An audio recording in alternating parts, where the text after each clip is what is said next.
Padres, game 2 of this series. Chris Ionetta, he'll be hitting second tonight with a lineup change.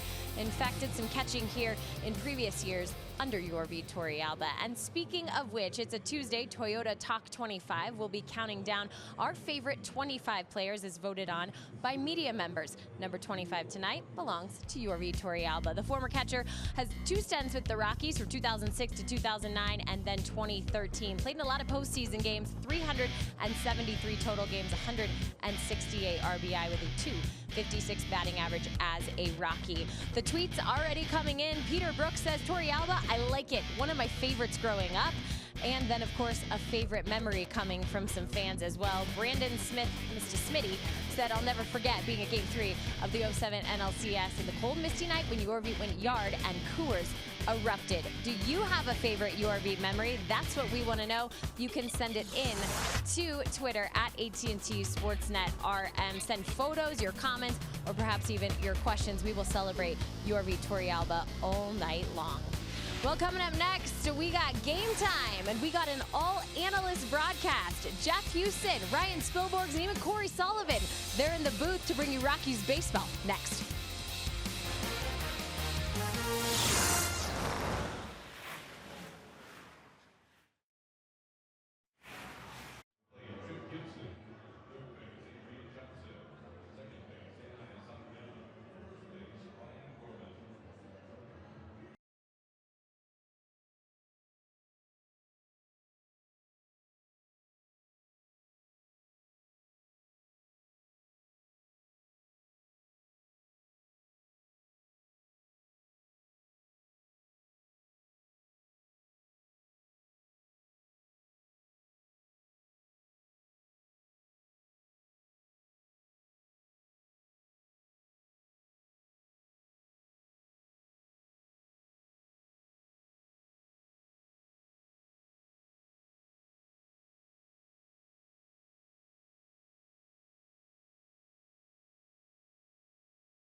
Beautiful night down in lower Denver. Crowd filing in. Rockies looking to rebound after last night's defeat, 7-6 to the San Diego Padres. Welcome to AT&T Sportsnet. Jeff Houston along with Ryan Spilborghs. Rockies 5-6 on the year. The Padres 3-8. They need to kind of right the ship here, Spilly. It is the first homestand of 2018, and so far 1-3. Rocky starters have been hit or miss, and that's putting it plain and simple. Black and white. If the Rockies starters pitch well, the Rockies have played well. Well, that's why they're hoping tonight that Tyler Anderson can repeat his performance down in San Diego. But overall at Coors Field, he's been electric. 8-5 with a 339. You're looking at a guy that just feels comfortable. Over the last 2 starts, you have to look at one number. Strike percentage, 59% strike percentage in the first start against the Arizona Diamondbacks, 74% strikes the next time against the Padres. He has to command fastball. You talked about it. Listen, if I'm not aggressive with my fastball command and I'm walking players, That's out of my personality, and he's not going to pitch well. Well, and it also affects the way you approach it as a hitter, because if I only have to worry about a couple pitches, he's not getting all 3 pitches in, then it makes me an easier guy to go after. Take a look at the Southwest batting order, brought to you by Southwest Airlines. For the San Diego Padres, Manuel Margot, Jose Perella, Eric Hosmer, 1, 2, 3. Hunter Renfroe in right field. Christian Villanueva, the guy that hit 3 home runs a week ago today in San Diego, playing third. Freddie Galvis at short. Carlos Asuaje at second base. Austin Hedges will do the catching. And Joey Lucchese, youngster, making his Coors Field debut. And there's Manuel Margot. A couple days ago, he's hitting 8th in the lineup because he was struggling so bad, but then yesterday he goes out and gets a big base hit early in the game, 1 for 3 with an RBI. He's back leading off again. Yeah, this is Andy Green's left-handed lineup, putting Margot back as a leadoff hitter. They've been expecting big things from this player. Originally got him from the Boston Red Sox in a deal that sent Craig Kimbrell when he was with the Padres to the Boston Red Sox. Take a look at the Rockies defensively. Tonight's defense is brought to you by First Bank. Ian Desmond at left. You see Mike Talkman, who got the late nod, tap on the shoulder, go play center field. Gerardo Parra in right field. Charlie Blackmon's dealing with a quad injury. Arenado, Story, LeMahieu left to right, and then Pat Valleca at first base, and Chris Iannetta behind the plate. Getting ready to take off again and maybe hit another home run after he hit his career number 125 last night. Why not? That's the rule. Beautiful night tonight here. It's perfect. This is great baseball weather.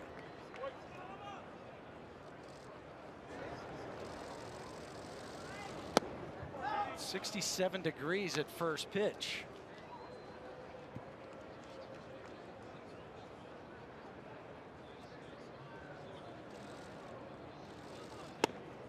I think the early key here too is really for Tyler, as you mentioned it, you know, get ahead with the fastball, but got to keep track of the ground balls that he gets. I just think for Tyler Anderson, just like John Gray yesterday, when you start seeing the same team twice in a week, you're going to have to vary some looks. You're going to have to make sure you execute pitches again, because you know the Padres are going to be far more aggressive second time facing a guy in 1 week. I think that's why baseball does it that way, though. Sometimes it doesn't always work out while you face a team. It's almost like a back-to-back series that you have in basketball, or, you know, where you face them 3 times, 4 times, and then they come to your place. You don't see it as much anymore, but it's hard. Because I'm with you. I look at it as, does the pitcher have the advantage or does the hitter? Because if the pitcher had a good game last time, does he stay with the same game plan? 6 innings pitched, 4 hits, 4 strikeouts, no walks for Anderson the last start.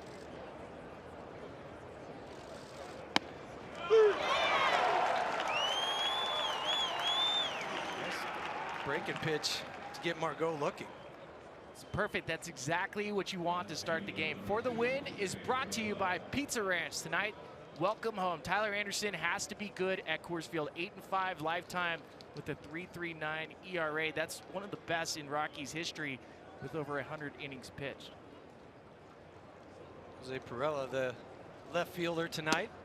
We see him all over the diamond. You see him in left, you see him in right. He's impressed me. Every time the Rockies have seen him, he squared the ball up. Plays with a lot of energy, too. He's one of those guys where everything is effort. Where you see it, he runs hard to first, he takes a big wide turn. Coaches love it. Why not? Right? Play with your hair on fire.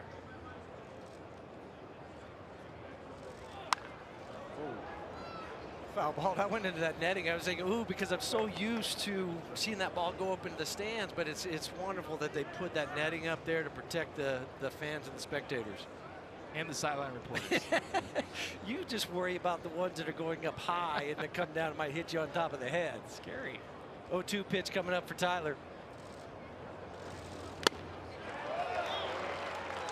A foul tip into the glove. Nice start for Tyler Anderson. 2 up, 2 down, and both of them on strikeouts. Well, you have to love where Tyler Anderson, fastball command, he's challenging the Padres hitter. Again, when you're looking at fastball command, if you can get the ball above the belt, or if you're using your off-speed pitches to have a guy in between, And that's why the changeup for Anderson was important. Being able to throw that for a strike, because then it gets the hitters off the fastball. This is such a dangerous guy with Eric Hosmer, and for the Rockies, they've shifted Trevor onto the second base side. They've done this a lot for Hosmer. Doesn't have many RBIs, only has 2, no home runs, but he's got 13 hits on the year. Well, Hosmer's already experiencing what it feels like to play for San Diego, hitting much better on the road than he is at home.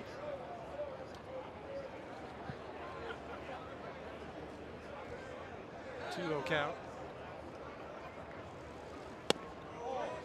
And that's that pitch that Tyler wanted to put it right there. He was just hoping that he would induce Hosmer to swing at it.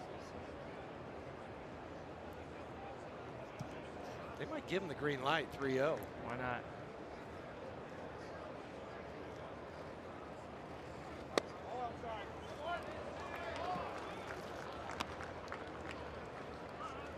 Another walk to Hosmer, and this has been one of those issues. If you look at the starting pitching, and for Bud Black, it happened last night. That big inning that John Gray had against him in the 4th, he got the first 2 outs, and then they proceeded to score 5 runs after that. See some of the numbers: 41 walks, tied for 8th most in baseball. But I think the bigger one is the 39% that have come around to score. It's a big number. Well, when the major league average is 24%.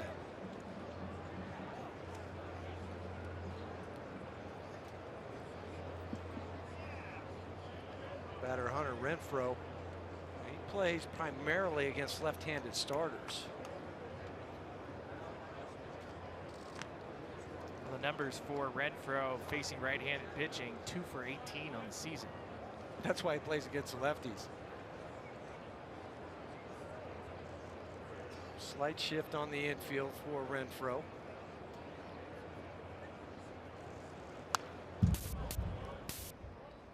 Strong swing at that. 1-1 for Tyler. Well, we noticed it last night. Renfroe with the pinch hit at bat. High leg kick, little hitch in the swing. A lot of bat speed, buggy whip, but in order to get that swing going, you have to have perfect timing. Another quick pitch from Tyler makes it 1-2. And that's what Tyler should do with the guy with the big leg kick. Vary the times, make Hunter Renfroe uncomfortable with his swing. I mean, you've kind of toyed with a leg kick at times, and it's hard to get that timing. Well, it forces the hitter to change his swing. Good first inning for Tyler. 3 strikeouts, leaves the runner stranded at first. Do it for the Rockies, DJ, Chris, Nolan, as we head to the bottom of the 1st.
Bottom of the first inning, you see DJ strolling to the mound. Once again, in case you didn't hear earlier, Charlie Blackmon was scratched with right quad tightness. Here's today's Southwest batting order, brought to you by Southwest Airlines. Chris Ionetta hitting second, Nolan hitting third, Trevor, Ian, Gerardo playing right field tonight instead of Cargo. Pat Valeka moves up in hitting seventh tonight. Mike Togman gets a start in center field. Tyler Anderson pitching and batting ninth. And I think for Talk, I think this is nice because he gets a couple at bats in a couple games in a row where he can go out there and string 3 or 4 together. No doubt.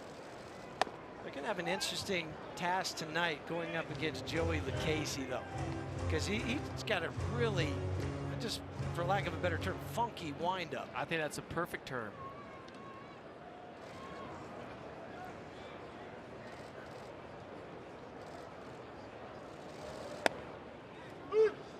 .6'5" left-hander, drafted out of Southeast Missouri University. Check out the numbers, 2.79 ERA. We understand it's only a small amount of innings. The strikeouts, the walks, very good. Opponent average 229. He has a strange arsenal. We'll explain in a second. He's just got that mixture as it goes ahead on DJ 1 and 2, but there's the mixture, the fastball, changeup, curveball, and there's a churve in there. Explain that. Well, the changeup is really what he calls a churve, and it's a four-seam changeup that he doesn't pronate, so it doesn't have its typical fade. Talking to some hitters today, it was like, I couldn't quite pick it up down in San Diego. Sometimes it would fade away from me. I'm talking about the right-handers. Other times it would cut. And so I think this is going to be a better look at him, because I think the pitcher always has the advantage the first time you face somebody brand new.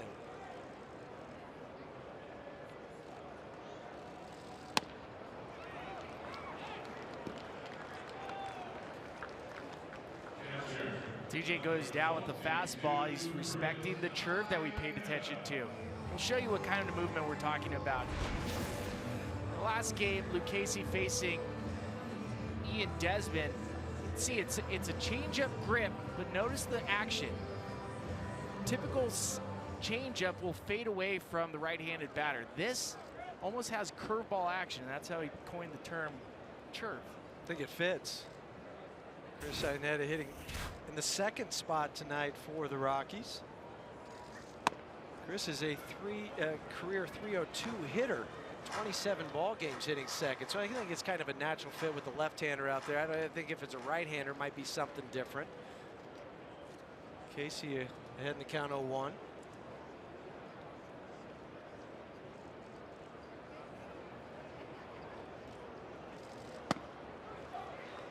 Tardy on that swing, 0-2.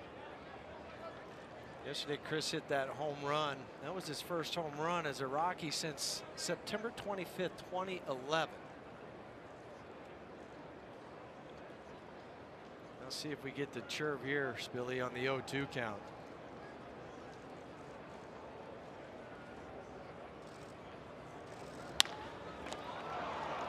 Nope, easy comebacker. Watch the throw.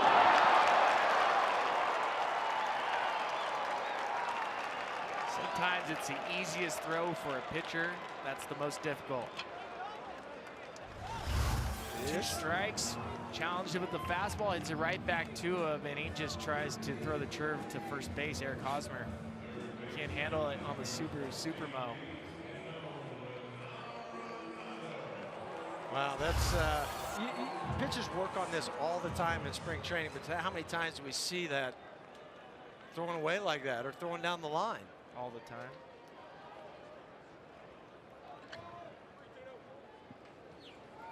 Nolan Arenado 6 for 15 on this homestand. You and I got to the ballpark today, you know, around 2:33. He was out already hitting out on the field. Doing some front flips. Kind of explain what he's trying to accomplish with the front flip. So for Nolan right now, it's just trying to make sure he's got that good swing. And for him, his swing path, because he's been pitched so difficult to start the season. A lot of pitches away from him. He's been getting hits opposite field with the 300 batting average, but he's not been driving the ball like he wants to. The whole 0-2. San Diego doesn't shift quite as much with Lucchese out there. Maybe they saw some of the line drives. Nolan hit to right field. Foul ball. Casey with a great move to first base. He almost did a little, almost looked like a balk to me. Varies his time very well towards home plate.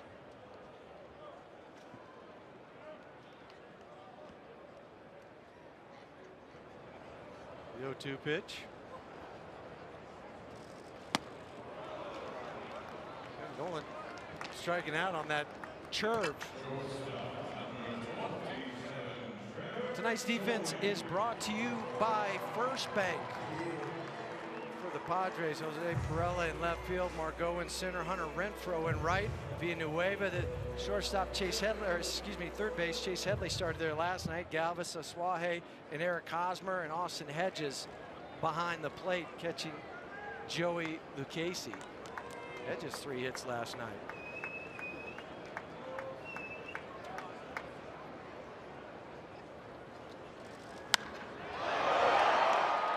Drive to right. Does it have enough, Billy? You betcha. It's out of here. Right on top of the auxiliary scoreboard. Third home run of the year for Trevor. These others have been pulls. That one is that I'm going to take the first fastball I see and hit it out the other way, and the Rockies jump up to an early 2-0 lead. So important for the Rockies to get on the board first. Think about that too. It's just a little throwing air from the pitcher to allow this inning to extend. Great point. Fastball out over the plate on the Subaru Supermo. Squared up. Off the bat, we weren't sure. No. It's so strong.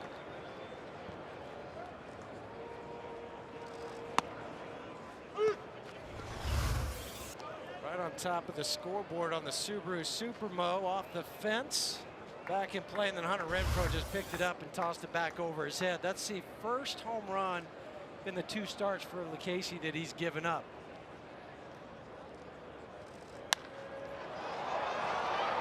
Fly ball to right field. Renfroe do a little dance out there, but he makes a catch. But the Rockies are on the board courtesy of a Trevor Story home run to right field. 2-0 Rocks.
The Rockies have the lead off a Trevor Story home run. Well, all night long, we are celebrating Toyota Talk 25, the best 25 players in Rockies franchise history, celebrating their 25 years. Tonight, Yorvi Torrealba coming in at number 25, the spark plug, the guy that brings a lot of energy to the team. So excited to celebrate Yorvi Torrealba. Of course, from Venezuela, he was acquired by the Rockies December 7th, 2005. Spent a couple of seasons here during the great playoff years of 07 and 09. He also played for the Padres under Bud Black before coming back to Colorado in 2013. Look forward to hearing all the stories fans have about Yorvi Torrealba tonight. You can send those in at AT&T Sportsnet RM. We'll be sharing those. And of course, Spilly, you played with Yorvi, so I'm sure you have a few stories that you can share with us as well. That's right, Jenny. I got a ton of stories that I'm going to bust out tonight for Yorvi Torrealba. 3 pitches and another punch out for Tyler Anderson sends Carlos Villanueva down. After the home runs he hit in San Diego, I think they figured out don't come inside to him. They go away with the changeup on the Subaru Supermo, got him to fish. That is now 4 strikeouts for Tyler Anderson.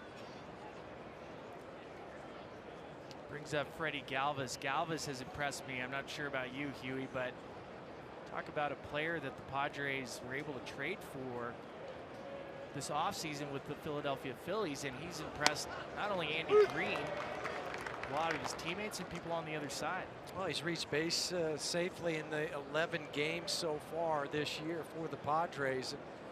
A guy that goes to the post every day, too. I mean, he's not asking out of the lineup. 158 games 2 years ago, 162 last year. And for the Padres, they started 5 different shortstops over 10 times last year.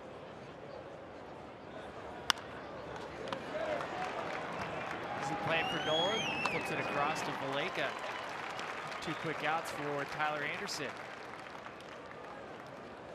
2-0 Rockies on a Trevor Story home run. He has 18 RBIs in the last 19 games against the San Diego Padres, including a .310 batting average. The Rockies need that so much for confidence when you're at home to jump in front. Well, they've only scored 12 runs on this homestand. And this year, I think it just tells you when they score first what they're going to do. They're 4-1 on the year. Poked out to left field.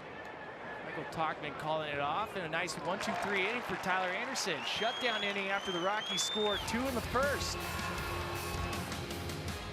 See if the Rockies can add on in the bottom of the second.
Is brought to you by the 2018 Toyota Tundra and your hometown Toyota stores.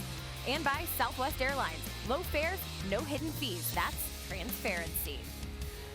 And tonight is Toyota Top 25. All season long, we're going to be celebrating the top 25 Rockies on this 25th anniversary as voted on by the media. Happy to reveal number 25 tonight, being your Vitor Alba. So fans already sending in their photos. He was a fan favorite when he was here. Love this photo. Happy 25th to number 25 on the all-time list. Lots of smiles. I know there's some more Your Beat photos out there, so send them in, as well as your comments, your memories of when Your Beat played here for the Rockies. Spilly, Huey, I'm loving our all-analyst action tonight. You guys are doing a great job.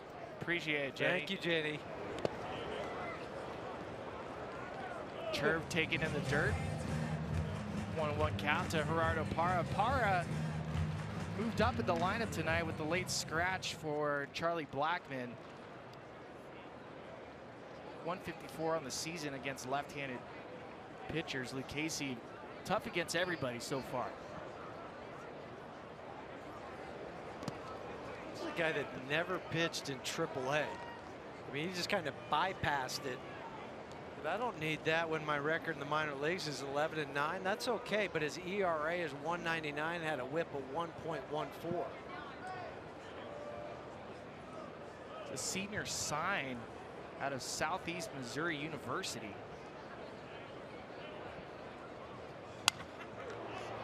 Broken bat, shot foul. Two for Lucchese. He wasn't going to be in the rotation coming out of spring training. Well, you know how much we appreciate scouts. Yeah. And for the scout that signed Lucchese, $100,000 signing bonus for a senior sign for the 4th round. He's also the first guy from the 2016 draft to make it to the major leagues, pitch in the major leagues. 2-2 to Gerardo Parra.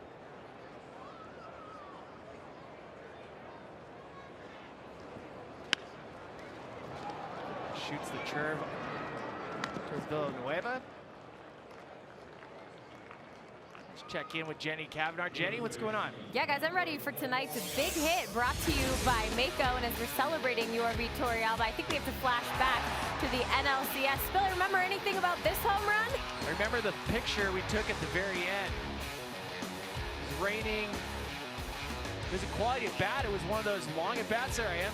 We got a picture out of it. You know what I think is pretty cool, and Bud Black remembered this about Your Beat with the Padres as well, but that guy that could get the big hit. You know, we talk about him being an energy guy, a spark plug guy, but how big was that hit, Spill? I mean, when you think about being in the dugout, coming to, you know, celebrate him when he came home. Oh, it's unbelievable. The line out for Valleca, quality of bat for Valleca as he's trying to get going. It was so important when you have those type of players that when the game was on the line, you wanted him up. And we'd actually make the argument between Holiday and Hop and Todd Helton, Tulowitzki in that 2007 run. Who's the guy that you wanted taking it at bat, especially down the stretch? You wanted Torey Alba. Yeah, he was. Which is crazy. Yeah, he was clutch. He was money. In that home run, I just remember too, because it was raining. It was damp and cold. It was not a time where you thought the ball would travel that far. The 3-run home run put the Rockies ahead 4-1, and as you know, Spilly, that's the final of that game. Second start on the season for Michael Tauchman, only 8 at bats. Well, Michael was another one today that was out early. He first did the early flips with Nolan and Trevor, and then after that, they took the machine out to the mound, and he hit fastballs off that with Ryan McMahon and Pat Valleca. It's just so hard as a bench player to find any sort of rhythm.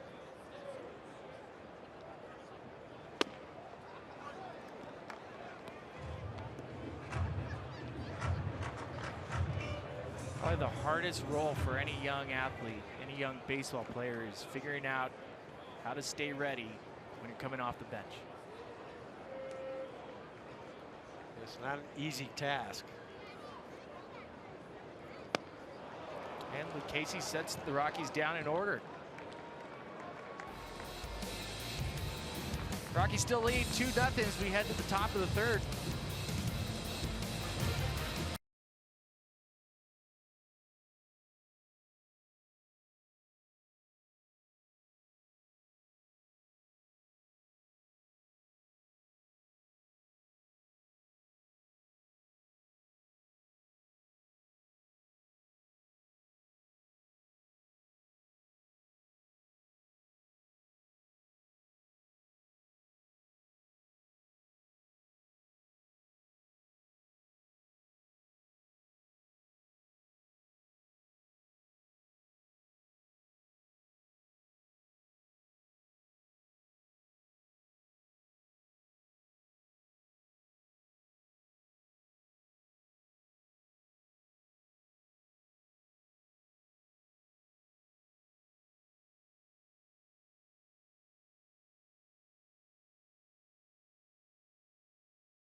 courtesy of a Trevor Story home run to right field, top of the 3rd inning.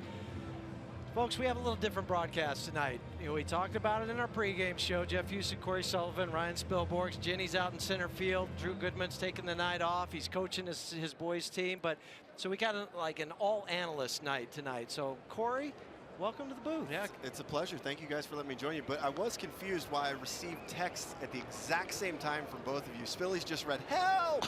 Huey said, get here ASAP. As fast as you can, please. We need some help up here. You guys are doing awesome. Thanks. It's been fun. You know, it's going to be a different broadcast tonight. We'll probably not give you some of the nuts and bolts like a traditional play-by-play, but we're going to give you a lot of baseball Get wheels players. in a chassis tonight. That's right. You get kind of the body, but not an engine. No, there's an engine. Well, for Tyler Anderson tonight, 26 pitches, and he's got 4 strikeouts already, a couple ground outs. It's been a nice performance for Tyler. Yeah, I think last inning was indicative of what he needs to do. 7 pitches, using that changeup to get outs, getting weak contact like you get right there with a pop-up to Gerardo Parra. Hopefully he can wrangle it in. And you got yourself 1 out in the 3rd. It's a good job by Tyler. I love his pitch mix, especially here at Coors Field. I think the changeup is the best secondary pitch you can throw at Coors Field because hitters often come here and are so aggressive, thinking, I'm going to hunt the fastball and do damage. And they get that changeup, and there's nothing they can do. Yeah, and that's what he threw to Villanueva, who got him out on the front side, changed up a little down and away to him. But we were discussing earlier, though, and you know as a hitter that second time in a week that you're facing the same pitcher, how difficult that is, because what do you think? Is he going to throw the same stuff? Is it going to be different? Yeah, the only advantage I can think, because it typically does favor the hitter, is that these hitters are now at Coors Field. They see the hits out there in the outfield. They watch the ball fly in batting practice, and his secondary pitches can feed on that aggression. We're noticing with Luke Casey the same thing. His secondary pitches are outstanding. It's how he's keeping some of the Rockies hitters off guard. And even going back to Sean Newcomb. Yeah.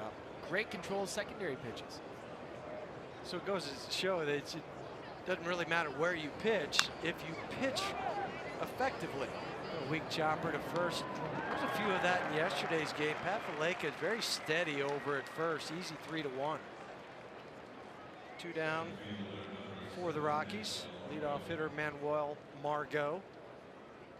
I think you guys know as well, when with somebody like Tyler Anderson who likes to pitch into right-handed hitters, I can't think of many major league hitters that I know of that wanted the ball in, that are comfortable with the ball in. It always sits in the back of your mind. If a guy throws in there, I got to be ready to hit it. And those secondary pitches, when you locate them, especially down in the zone, there's just nothing you can do as a hitter. Margot base hit yesterday, but he's in a 4 for 32 little drought. You better not get it hit. I know, because that's the announcer's jinx, right? This isn't golf. Well, and I don't know if I consider you an announcer yet. So. True. Good point. Okay. See? I'll take that. I'll wear it. Just a hustle double for Manuel. It's the second time we've seen that this year, where the guy's taking advantage. When you're playing deep at Coors Field and the ball's in front of you as an outfielder, you've got to be aggressive to go and charging it. And for Tauchman, he doesn't have a lot of experience, obviously, playing center field at Coors Field. This ball makes him go to his right. He's hustling the whole way because he knows if I'm running, I'm doing the same thing. And Margot kind of slow plays it around first base, hits the Jets, drops it into 6th gear right there. And if the throw's on the mark, I think they got a pretty good chance at a play right there. Unfortunately, a little bit high and off the bag. Ozzie Albies was the other guy for Atlanta that did that, kind of snuck a double out. Chance for Tyler to work out of this inning. The runner at second base. I think when you take a look, you can see where Mike Tauchman is. He's playing deep, and Spilly and I have always talked about when you do that, it opens up all those plays in front of you. And visiting players that play here a lot know that they can take advantage of it. Time is called. There's nothing Tauchman did wrong either. Nope. No, he charged it hard, got to it. It's too much ground. Padres hitting .326 with runners in scoring position, 2 outs. That's best in baseball. Well, Atlanta was like silly with the runners in scoring position when they came in 450. Went down a little bit in the series against the Rockies. Anything over 300 is kind of magical.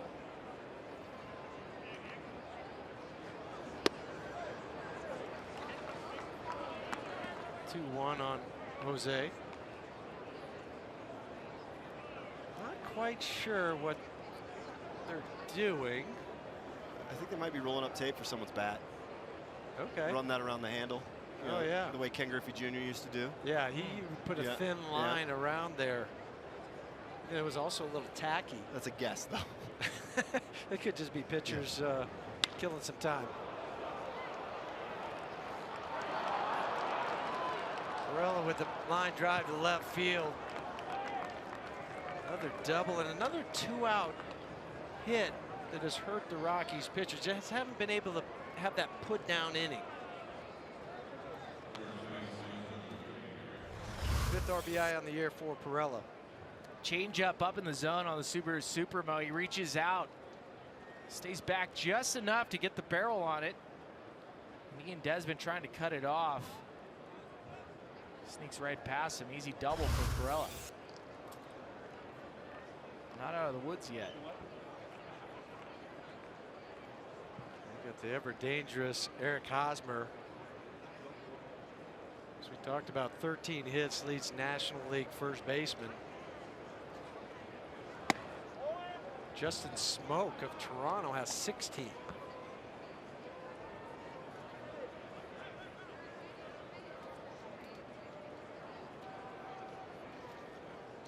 Hosmer walked his first time against Tyler. DJ playing back on the grass at second base, a little more range out there. Base hit to left. Here comes the throw from Desi. Is it on the mark? Ow!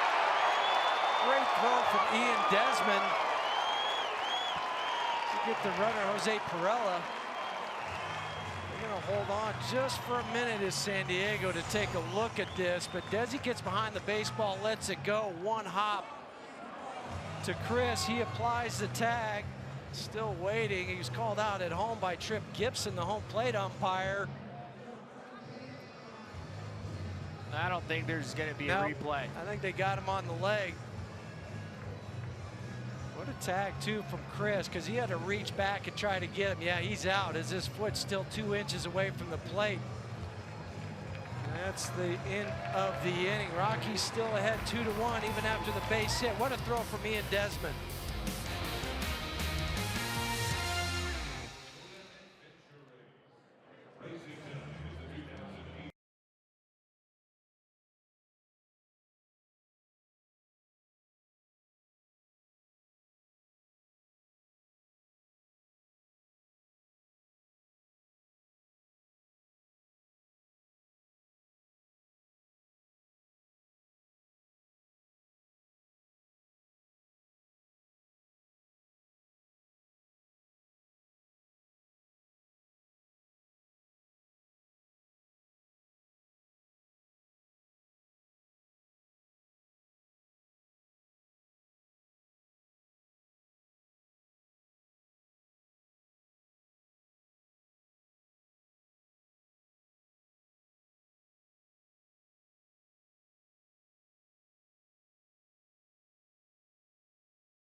Here at Coors Field, and on this Tuesday we are celebrating the top 25 Rockies. It's our Toyota Talk 25 tonight. Number 25, Yorvi Torrealba, and the fans already tweeting in. Greg says Yorvi had a lot of little kid in him, played the game the right way for years. Well-deserved top 25 Rocky. Now, if you're wondering how Yorvi got in the top 25, we asked 17 different media members who've covered the team for its entirety or had some in-depth coverage of the team to vote, and they ranked them 25 down to 1. So yes, all of us have made our votes. And guys, I just want to say on our all analyst broadcast, as Huey, Corey, and Spiller up in the booth, I had Yorvi at number 25. So do I get an extra gold star? No. Sure. Well, does that mean I'm the vote? You said sure. Sure, you said no. So you're the deciding vote. Jenny, thumbs down. Hey, partner. Sorry. You're my partner out here, Corey. no? You can't Sorry. do me like that. Now you're in the booth, and it's a whole different story, huh? I had him at 22nd. Does that give me a gold star too? I know, No, and because I had him Yeah. right at 25. I'm just saying. I had him in the top 20. Hey, we got Spilly's thoughts a little bit on Yorvi, and Corey, obviously you played with him as a teammate too. Just kind of describe the energy that was brought every day with a guy like that. Well, I think from the moment you saw Yorvi when he walked into the clubhouse, he always had a smile on his face. A lot like Gerardo Parra, a lot like Carlos Gonzalez. He brought that kind of energy to the clubhouse. And I talked about it in the pregame, how he had an ability to kind of go between all different factions in the clubhouse and kind of bring the life out of everybody and unify everyone. That's a pretty special trait when you have a guy like that, and that's also a really important trait of a catcher. He's gone to the playoffs with multiple teams. Yeah. Everywhere he went, teams won. 4 times in 13 years for Yorvi to go to the playoffs. Remember, the Rockies got him from Seattle or Marcus Carvajal. Trails only tonight's catcher and Chris Iannetta in games caught with 356, second all time.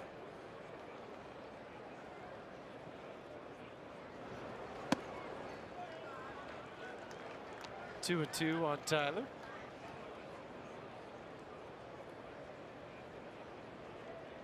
Tyler Beautiful making, night. yeah, beautiful night. Tyler making Lucchesi work a little extra.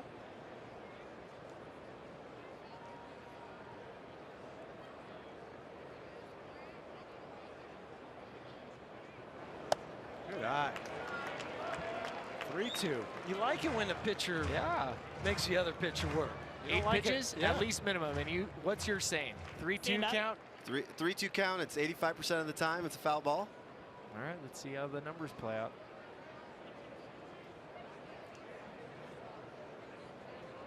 Casey with that high windup and leg kick. Not this time for Tyler. 4th strikeout tonight for Joey Lucchesi. And let's go to our 5th member of our broadcast crew tonight, Taylor McGregor. And Taylor, we've been trying to decide what the boys are doing down there in the dugout with the tape. Yeah, I got some information, and apparently they're making a fishing line. I don't know if they actually plan to use it, but I guess that's just what you do when you have an off day here at Coors Field. So I just want to know, Sully and Spilly, when you guys had a day off and you were sitting in the dugout, was there anything you did to keep yourself entertained? Well, first off, We had all days off. yeah, We were professionals at things like this. So my guess is they're going to start messing with a fan at some point. They're going to throw that up on the roof of the dugout and maybe put a ball in it and pull it back. so there's no days off in the bushes whenever you're in the minor leagues. You got benched. Right. But for us, when we were in the big leagues, it took an accident for us to get on the field. It did. And, you know, actually, Spilly and I, a few different times, we created a band at one point. Oh, yeah. DJ gets a little looper out there in the right field. Oh, what a catch by Hunter Renfroe. Robin DJ of a base hit. We saw Hunter make a catch along the line in San Diego, and this time he's going to the gap. On the Supremo, just because of where the Padres have been shifting, DJ forces Renfroe to play closer to the right field line. Otherwise, that's a typical can of corn to the right fielder. And as a hitter too, you thinking, oh, that's a Smell base it. hit, right? Yep. And then out of nowhere, Hunter comes and lays out for it. 2 down, Chris Iannetta, the hitter. Chris reached on that air back in the first inning when he hit the comebacker back to the pitcher. But Casey buried it in the dirt at first base, and that allowed Trevor to hit the home run, come to the plate. Rockies went ahead at that point 2-0.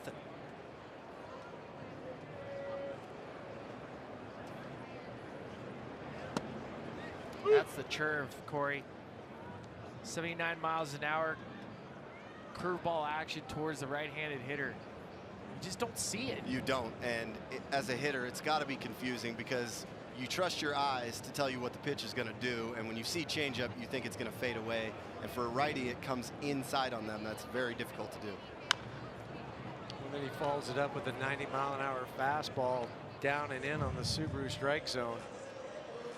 This kid has a feel for pitching, and as you said, Spilly, just 24 years of age, 4th rounder, 114th pick overall out of that baseball hotbed of Southeast Missouri.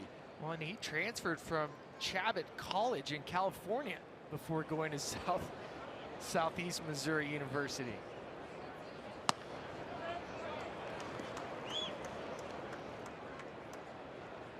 The grip that we've been talking about on the curve. Look at that on the Subaru Supermoto. Corey, you're the resident pitching expert among the three of us because you did it in college. How hard is that pitch to control? I gotta imagine it's taken years just to get comfortable with the grip and how he holds it.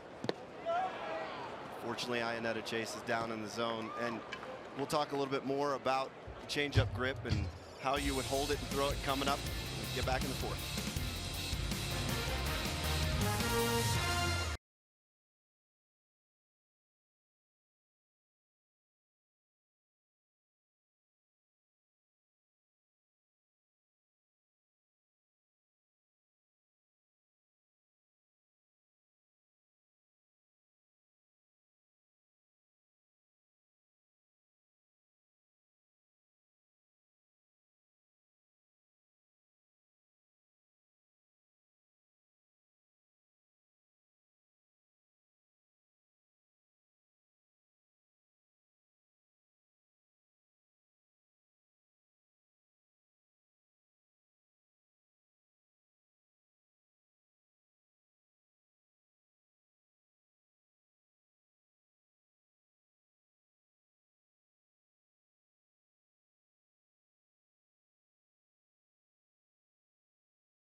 Fourth inning here, and we continue our celebration of the Rockies' top 25 players of all time. Yorvi Torrealba is the guy we are celebrating tonight. A lot of people have really interesting stories about the kind of player and person that Yorvi was, but we talked to Chris Ionetta, a guy who was with him for 4 years here in Colorado, about what he was like, and he had some interesting things to say. He's a character. He definitely is. He always liked to have fun. He always liked to keep it loose, but he was also a very good competitor as well. He was great behind the plate. He received very well, called a great game. You know, was a leader back there and really knew what he was doing. Now, I remember Yorvi, I said this story last night, but after the Rockies had won the 2007 National League pennant, I was standing on the field with my family, and I had never officially met Yorvi, but he came up, he had so much energy, gave me a big old hug, and I knew after that he had a lot of energy, as you've heard a lot of people say, you guys. You're right, Taylor. I mean, that guy was an energy player. Hunter Renfroe flies out to Michael Tauchman. I want to bring you back in, Taylor. We've talked about it last night. You were at Mile High when the Rockies played. You were on the field at Coors Field. How have you been able to be on the field? I think people are curious. How do you have the connection to the Rockies? Well, my dad was in the front office, if anybody remembers Kelly McGregor. He was the president here for, I believe it was 10 years. He has been with, or had been with the organization since 1993. So I grew up around the team, and I was lucky enough to be able to be a small part of that 2007 Rockies run in October. It was definitely the best memory I have of Rockies baseball growing up, and really something I'll cherish for the rest of my life, as I'm sure it is with you guys being a part of the team. Well, we definitely miss Kelly McGregor. Great family you have, Taylor. We appreciate it. Well, thank you. I appreciate you guys. And welcome again to our crew. Glad to be here. Tyler Anderson jumping quickly ahead of Christian Villanueva. And we've noticed so far, Tyler's been throwing changeups away to Villanueva and cutters in. He's got good pace and good tempo, too. That's something I know Bud preaches and Steve Foster all the time.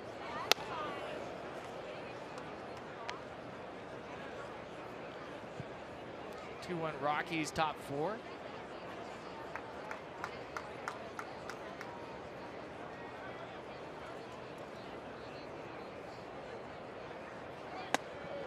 Got him.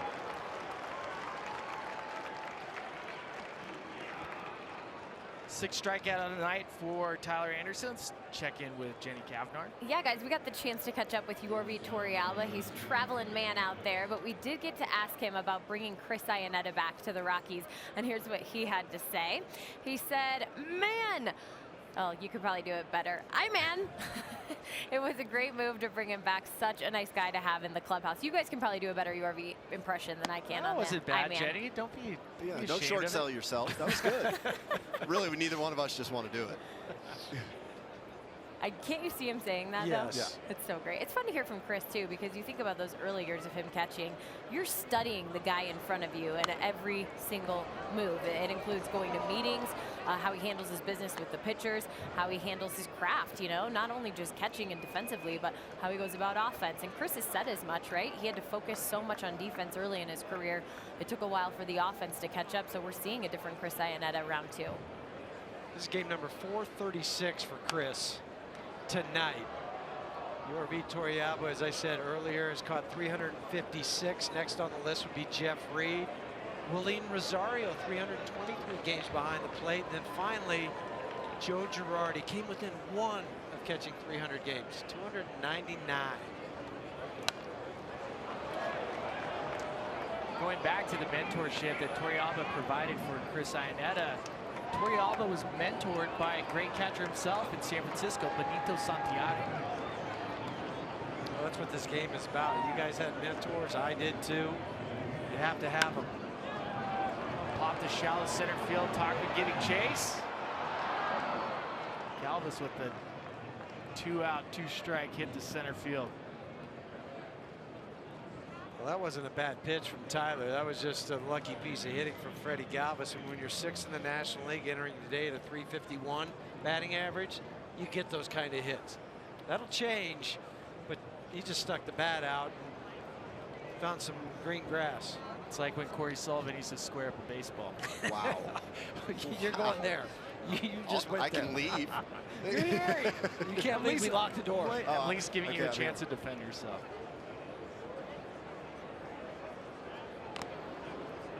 For Freddie Galvis now, he's reached base in all 12 games this season.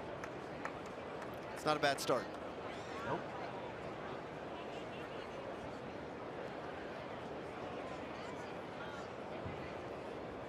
Padres able to score in the third inning with 2 outs. Margot, basic single that he stretched into a double, followed by a Perella double. And then Ian Desmond in left field throwing out Perella at home to end the inning. This is where the Padres have done their most damage on the season. 2 outs.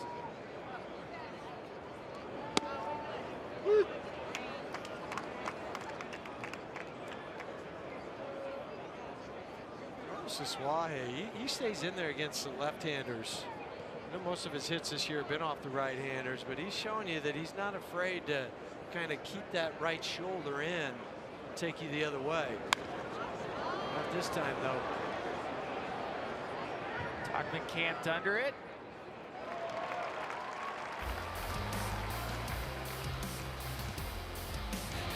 Arenado, Story, and Desmond Dua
participating Colorado Taco Bell locations the next day between 4 and 6 p.m. and get your Rockies Tacos special. Liv Moss at Taco Bell. Rockies meet of the lineup coming up. Nolan Arenado, Trevor Story, Ian Desmond. Nolan struck out in the first inning. Casey got him with the fastball. Starts him off with that curve. Curve. 5 strikeouts on the night for Joey.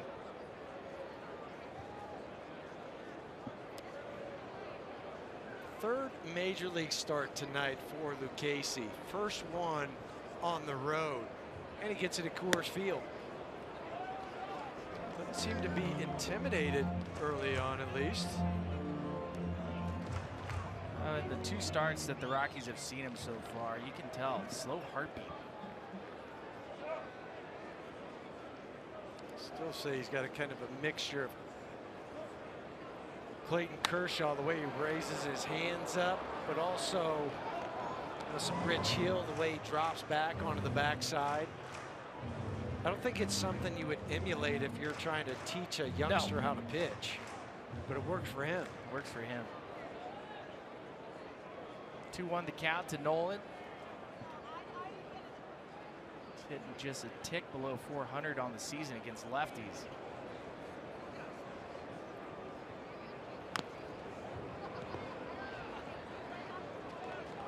I know you were right behind home plate today when he was doing his flips, and kind of what he was working on was just staying centered.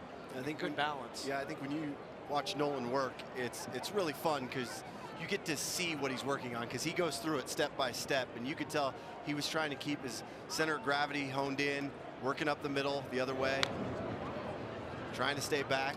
You can see him fight it constantly, that urge to try and go get the baseball. I think all hitters face, we face that urge.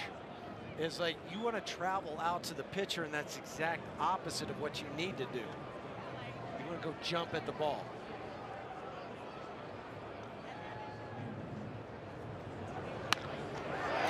Shot up the middle by Nolan. Just like he was working on earlier. Leadoff batter aboard for the Rocks. We're take another look at the Trevor Story home run, the StatCast numbers by Subaru. And when you look at the home run, the exit velocity 98.6, that's pretty normal. Launch angle 34, that's right in that sweet spot. And you know what, the distance? Just enough. It doesn't matter. That's the way it goes. Front row. Just enough. 374 feet. For Story, though, again, he's another one of those guys, when he starts going the other way, using the whole field, it all opens up to him. You knew they weren't going to come back in there. I thought they might even throw him that curve instead of feeding him a fastball. Well, and when you look at the defensive positioning, you've basically got it set up where you're either going to work in or you're going to work soft, where Trevor tries to roll over, or they try and get Trevor to roll over something. Off the end of the bat towards center field, Margot underneath it. So far with Lucchesi, there really isn't a hitter's count. 1-0 typically hitter's count. We've seen some 2-1 counts, fastball counts for Rockies hitters, and because of the secondary pitch, he's able to keep the hitters off of him. Yeah, when you've got enough confidence in your changeup, like I said, you can throw it in any count, and at Coors Field, you're going to get hitters out on their front foot. You're going to get weak contact because everyone hunts the fastball.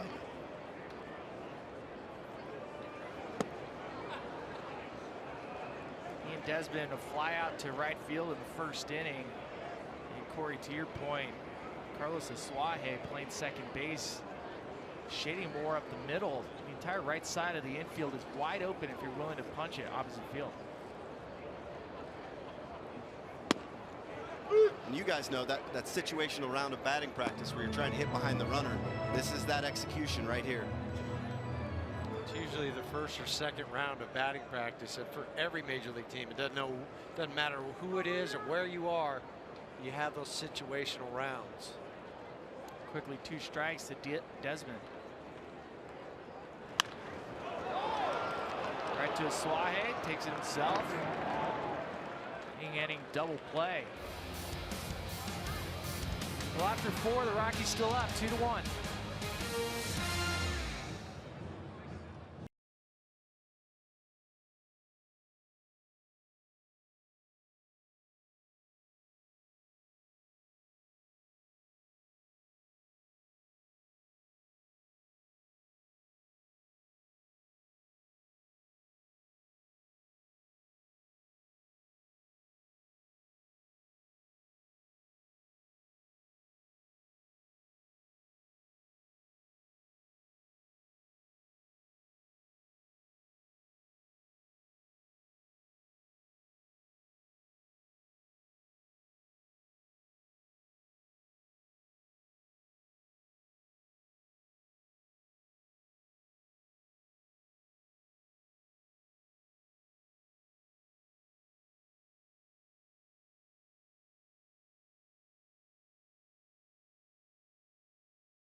Net is brought to you by Subaru.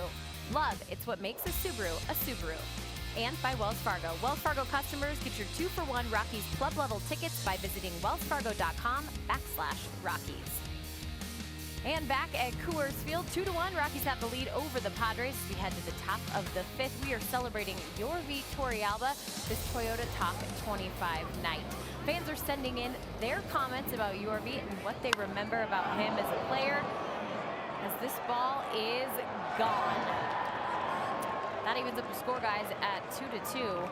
Tyler Anderson giving up the home run to Austin Hedges. He had 3 hits last night, which tied a career high for Austin Hedges. 2nd home run on the season, 4th RBI, and he didn't miss this one. He's got some power. 18 home runs last year for Austin, club record set by Mike Piazza. Austin jumps in, first pitch fastball, center cut. Subaru Supermo. Off the bat, you knew it was gone.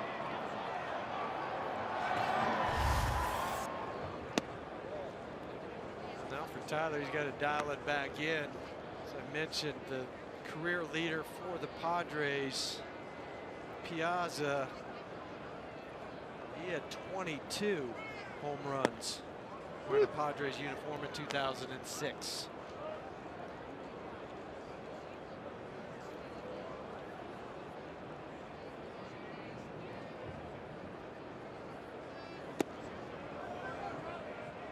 One count on the Casey.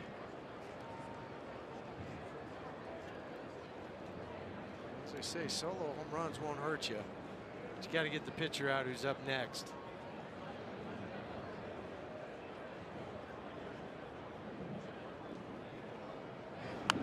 Foul ball, 2-2. Well, Austin Hedges rudely interrupted our celebration of Yorvi Torrealba, don't you guys think? I agree.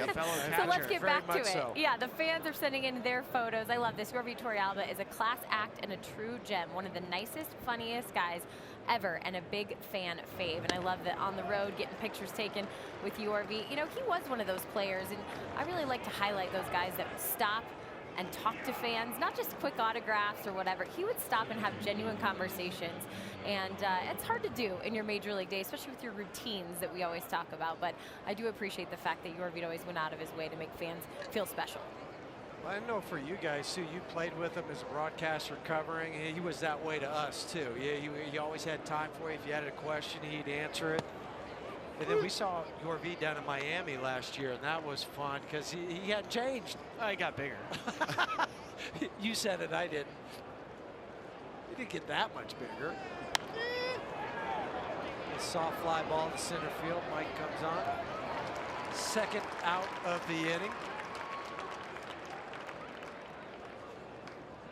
Take advantage of the business person special. For $21, your rooftop ticket for the April 11th game includes a Chubb burger, fries, and a drink. For more information and to buy tickets, go to rockies.com/rooftop. I even find Corey Sullivan in there. Yeah? You love a Chubb burger. I do. Plain. Yep, just meat, cheese, and bun. Ball 1-2. Jose Perella. It's 51 at-bats already for Jose. That leads the National League. I don't think he's hit the same spot twice for Andy Green. Probably not. Last night for the Padres, he was hitting fourth. No, he had a blower. Well, he was hitting fourth last night. Real leadoff against the Rockies in San Diego one game.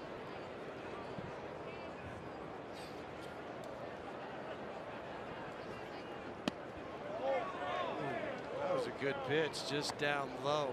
Got to tell our home plate umpire tonight, Trip Gibson. At first base, Brian Gorman, the crew chief. Second base, Dan Iasania. And third base, Adrian Johnson to round out the crew. Yep, Bud didn't like that call very much. He always tells pitchers, pitch down in the zone, pitch, and then you don't get that call. I think that's what he's barking about. Plus, I think Bud really stresses the importance of a 1-1 count and being able to swing that to 1 and 2 versus 2 and 1. Just the difference as a hitter, as you guys know, is infinite because you get to go from passive and defensive to aggressive. Sure enough, he fights that one off to center field. A base hit. Brings up the ever dangerous Eric Hosmer. Hosmer's the one that hit the base hit to right field, or excuse me, to left field, that Ian Desmond threw out Jose Perella at the plate to, at that time, preserve the Rockies' lead.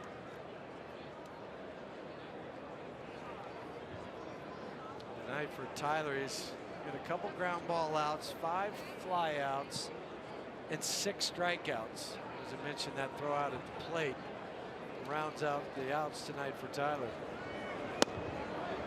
First pitch down low to Eric Hosmer.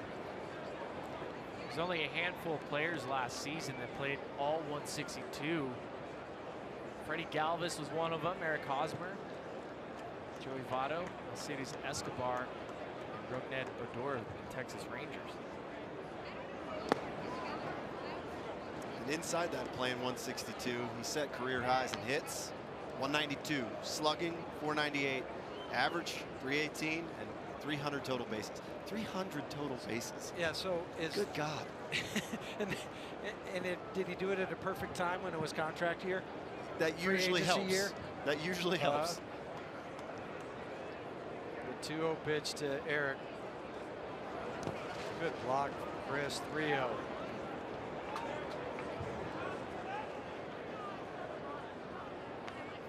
Never undersell the importance of a catcher working hard behind the plate, being invested in every pitch, whether there's somebody on. I know there's a runner at first base, but you know, just doing it all the time so you get into those good habits.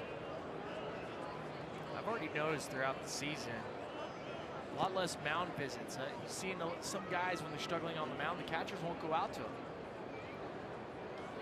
I think that's a lot what baseball was trying to implement is that close play at first base on the pick attempt. I think it's going to be imperative for the pitchers to be their own pitching coach now.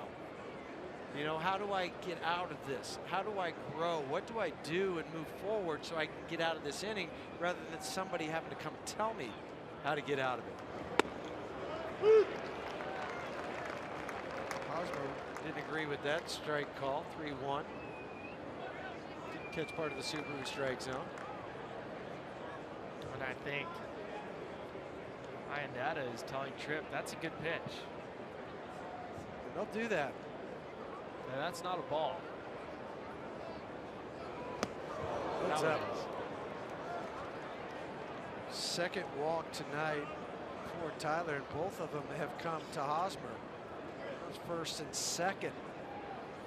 Just as soon as we start talking about mound visits, here comes Steve Foster. It'll be the first visit tonight. charge to the Rockies. Still 5 left as we see the mound visits. It just reminds me so much in a basketball game, if a team's starting to speed up, go on a run, another team will call a timeout, and the momentum swings towards that team that scored the points. Same with the mound visit for me. I always felt like in the dugout, when you see a catcher run out to the pitcher or pitching coach talk to the pitcher, momentum builds towards the offense. This is a guy, too, that you have to be careful of in Hunter Renfroe. Hunter last year had 26 home runs. Now, he struck out 140 times, but if he's got that swing plane, Corey, that you put it right there, he's going to put some juice behind it. It was a heavy swing. Tyler dialed it up at 93.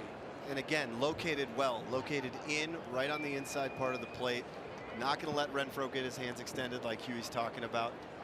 Now, I think after you see that big aggressive swing, I think you're going to see Chris and Tyler try and exploit it with some off-speed stuff. Cut on that fastball, evens count 1-1.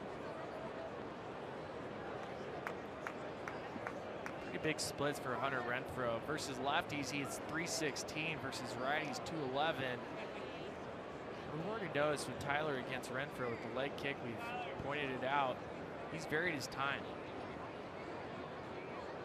And there's the changeup. And when a guy hits 26 home runs, which is a Padres rookie all-time home run record, you need to do this. This is a changeup that he whiffs at on the Subaru Supermo. Big pitch coming up for Tyler.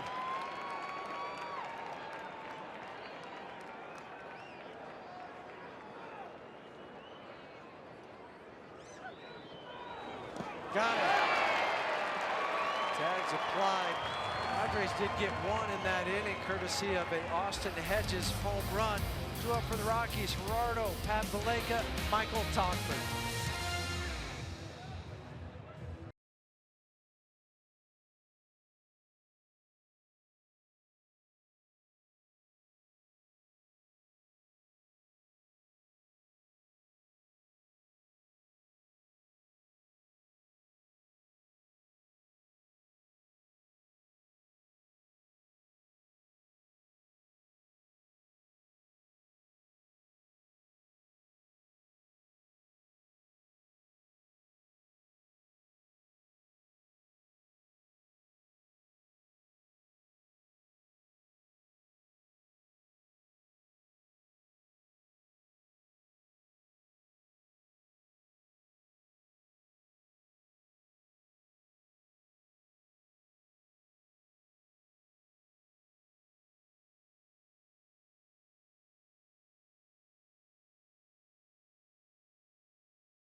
Locked at 2. Time now for Coors Light refreshing finish. April 17th, 2008.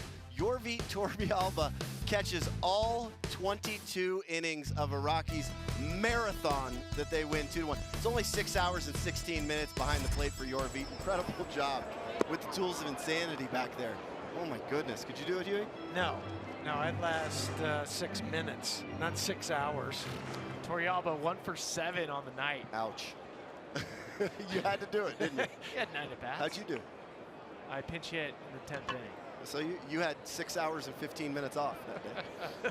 Cheer time.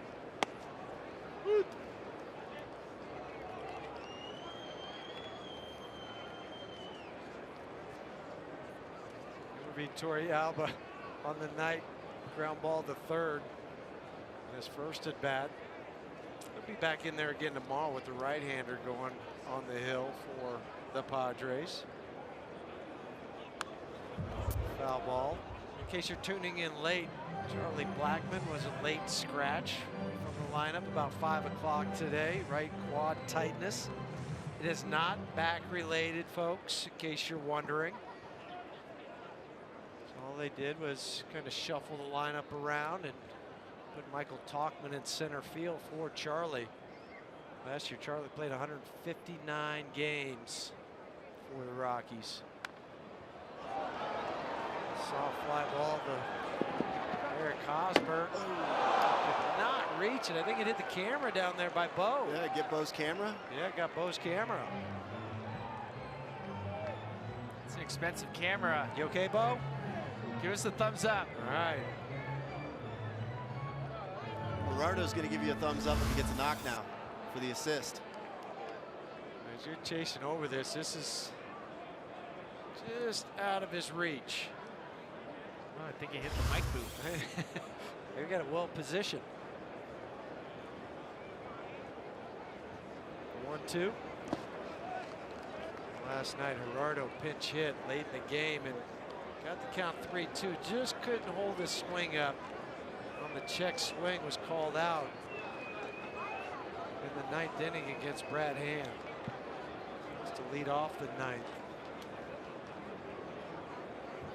57th pitch is all coming up for Lucchesi.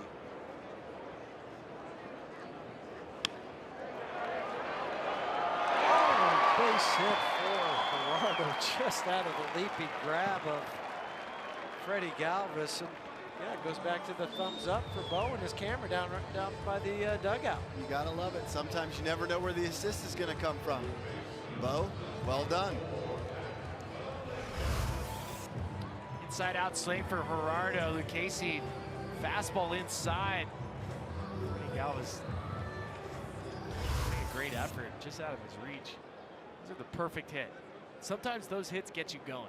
That's the one usually that that or a bunt base hit, swinging bunt, launch you into a hot streak. Papaleka 0 for 1 tonight. He lined out to Galvis in the 2nd inning.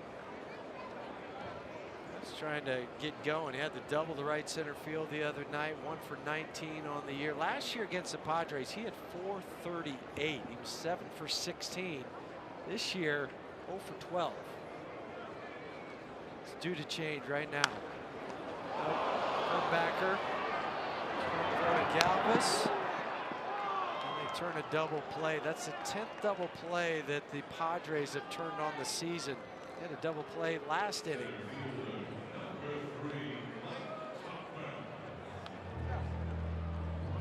Come celebrate moms, veterans in America at the ballpark with the new Holiday Suite Special. Mother's Day, Memorial Day, July 2nd, Labor Day. All suites are only $100 per ticket and include food and beverage. Call 303 Rockies today.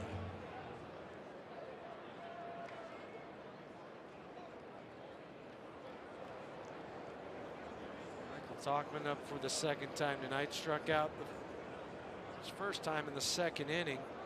Mike's still looking for that first hit. He needs one of those that you were talking about, Corey.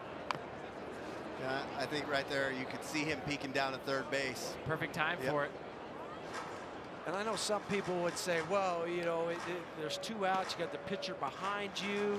Turn the lineup over. Yeah, that's where I was going with it. Some people say, you know, swing the bat, try to hit a double. But with Michael's speed, who knows? They lay it down, they throw it down into the corner, then you're at second base. But you're right.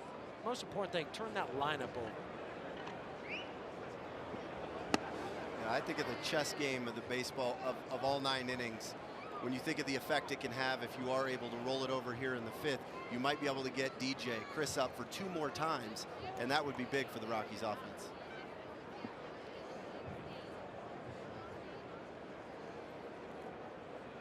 Down in the ditch 0-2. In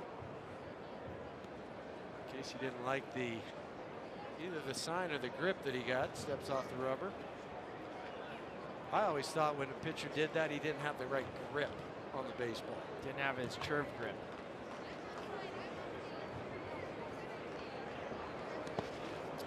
That's what he threw, the chirp. Just keep track of that, folks at home. Sometimes you'll see a pitcher where he'll start his windup, he'll come up, and then he'll step off. Because most pitchers, I say most, the majority, 75, 80% of them have a fastball grip and will change to an off-speed. Now there are a few guys that'll do it the other way around, but if they don't get that change-up grip that they like, that's when they'll move off, and here it comes again. And strike 3 from Michael Tauchman. As we head to the top of the 6th inning, all knotted up twos here at Coors Field.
Fun Cam is brought to you by Lodge Casino, your choice for fun. It's Tony Walters nodding up something. Oh, I heard. Now you get it. I got what you were doing. All right. Well, we've been paying attention. Taylor McGregor already mentioning that they were building some sort of fishing device. And Tony trying to catch a Chad Bettis. Let's see if he can catch a Kyle Freeland. Nope. Only got one. Lefties are easier to catch. He's just being nice to him. Tyler Anderson coming out for his 6th inning of work. He punched out Christian Villanueva twice tonight. It's all right, long fly ball. That's a long foul ball. I mean, it just landed. Yeah.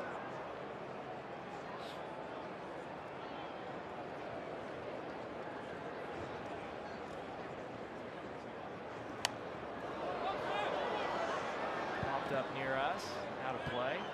Quickly 2 strikes.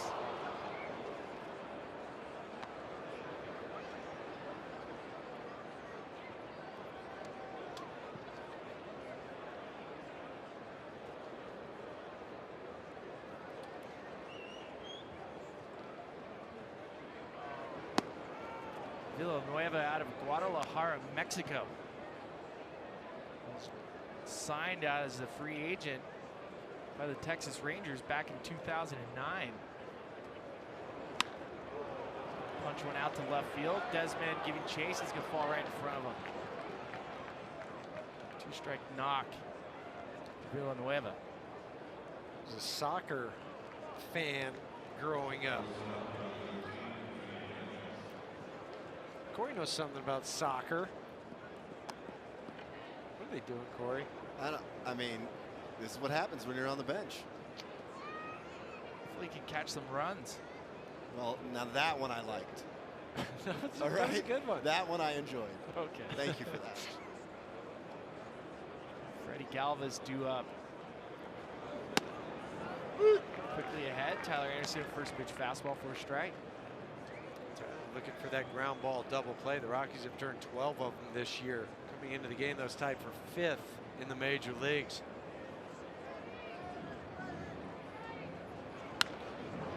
to right field. Parra giving chase. Making the strong throw first. Pat hurt. Could have rolled his ankle. For a second there, Corey, looked like Gerardo lost the ball in the lights. Yeah, anytime that there's those low liners, the bank of lights that's sitting over the third base, makes it real difficult on the right fielder. I also think Gerardo was kind of setting up a deke because he knew if he could get him off the first base a little bit. And when you watch right there, I think it was Pat's left wrist. Got caught up on Villanueva sliding back in. When you see reaching for the ball, arm kind of gets pinned. Glove comes flying off, but fortunately Papaleka is doing okay. Kind of grabbed his arm.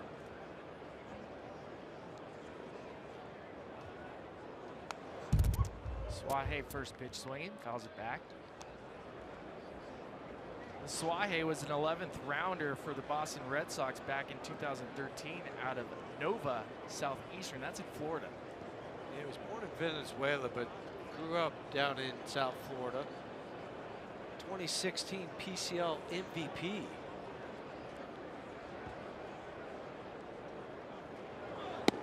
Suaje, along with Manny Margot, came from the Boston Red Sox organization as part of the Craig Kimbrell deal. If you're going to trade somebody like Craig Kimbrell, you better get some players back for him.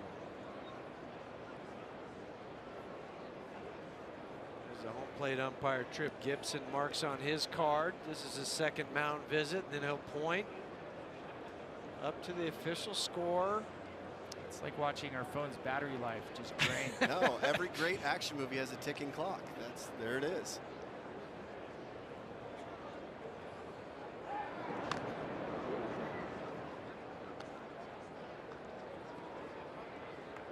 So would you rather see like the number 6 go to the number 5, or you like the way it's? I like it dropping down. Yeah, it looks. You like the ticking clock. That was good. I like that with the battery life. 1-1 swing count.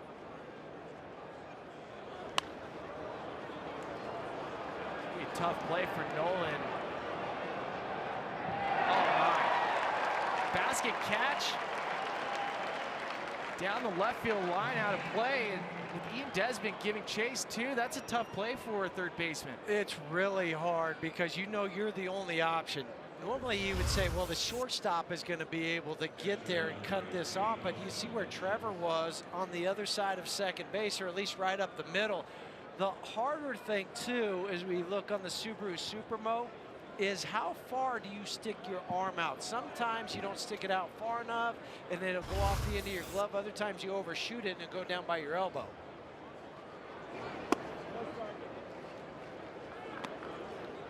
Corey, you've played left field here many times. That's a ball for an outfielder. You have to try to let the infielder get it. Yeah, you just have to be there for support.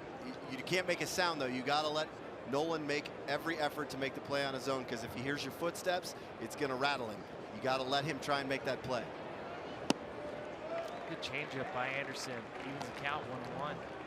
Well, even after that home run by Hedges, I think they still have a pretty good game plan, because I think he ambushed him.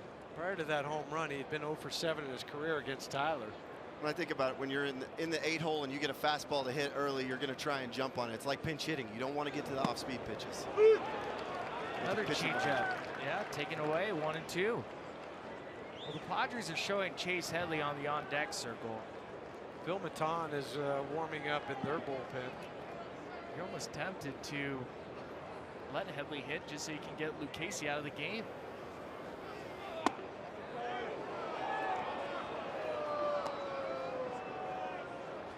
This might be it too for Tyler, because he's due up first next inning. Brian Shaw is up in the Rockies pen.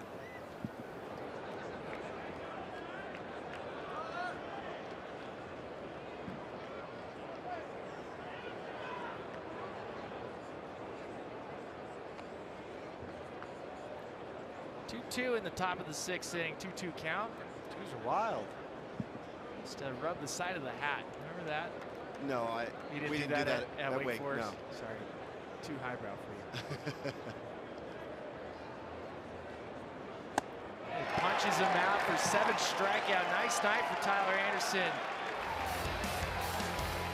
6 6 innings, 8 strikeouts for Tyler.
Brought to you by Southwest Airlines. Low fares, no hidden fees. That's transparency.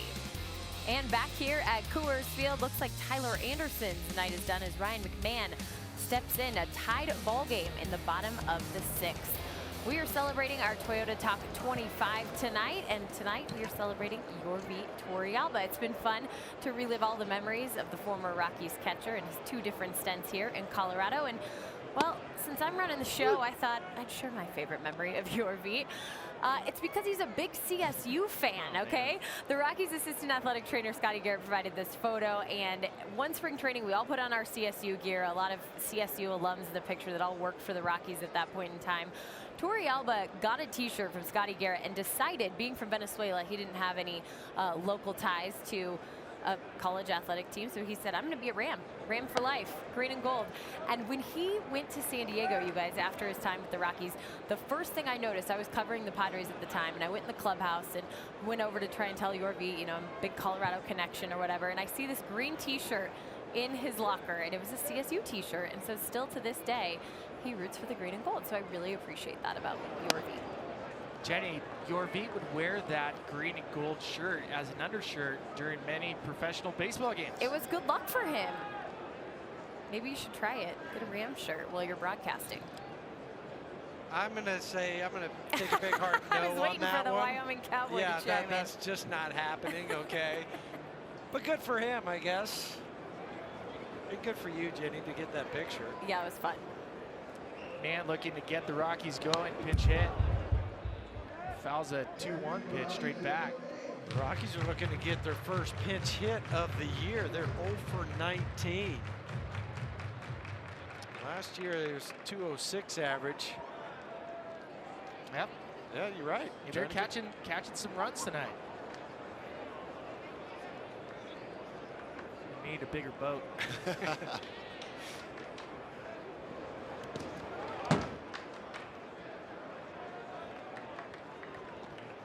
Casey spikes the curve and pushes the count to 3-2.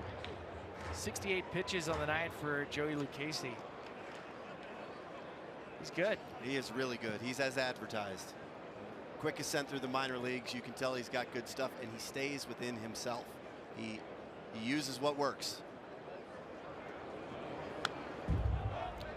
Fastball fouled straight back from McMahon. Corey, hardest thing as a young bench player is not going to the cage too often.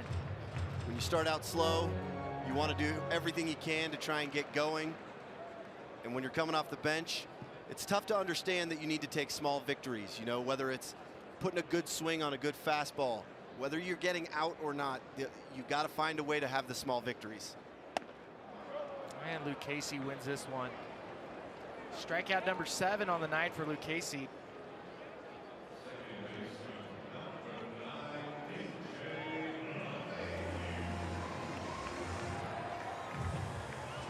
For DJ, it's 31st game as a leadoff hitter.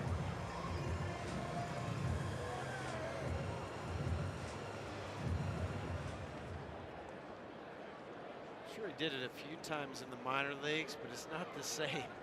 You lead off at the minor leagues, and when you get that big leagues, that 5th at bat that you get just seems like so much different. And also leading off the game. Corey, you hit leadoffs, but like you did it a few times. I did it. It's just when you walk out there the first time, everything's so exciting, and so you have to approach it a little bit differently, at least the first at bat. Yeah, you got to be able to control your breathing. Go up there, get caught up in everything. Next thing you know, it's good morning, good afternoon, and good night.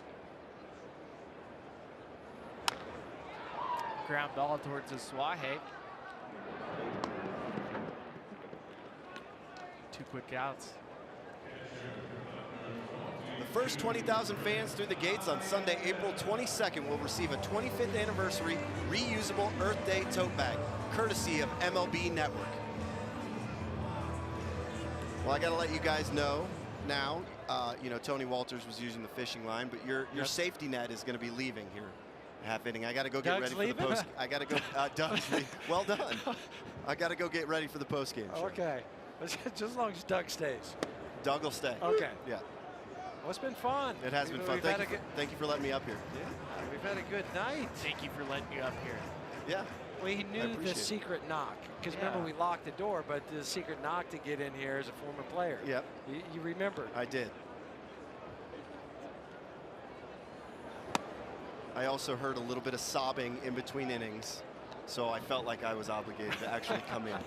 Yeah, I wanted to make sure you guys were okay. Spilly. Yeah. That was Spilly. I know.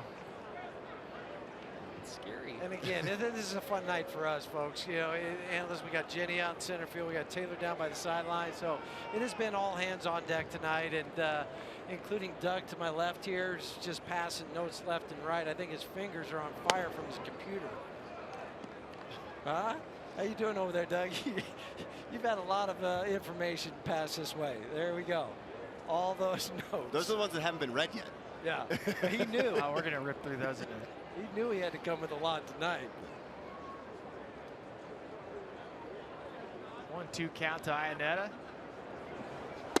And Lucchese got him looking. 8 strikeouts on the night for Joey Lucchese. See you, Corey. See you, boys. Good riddance.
Challenge question tonight.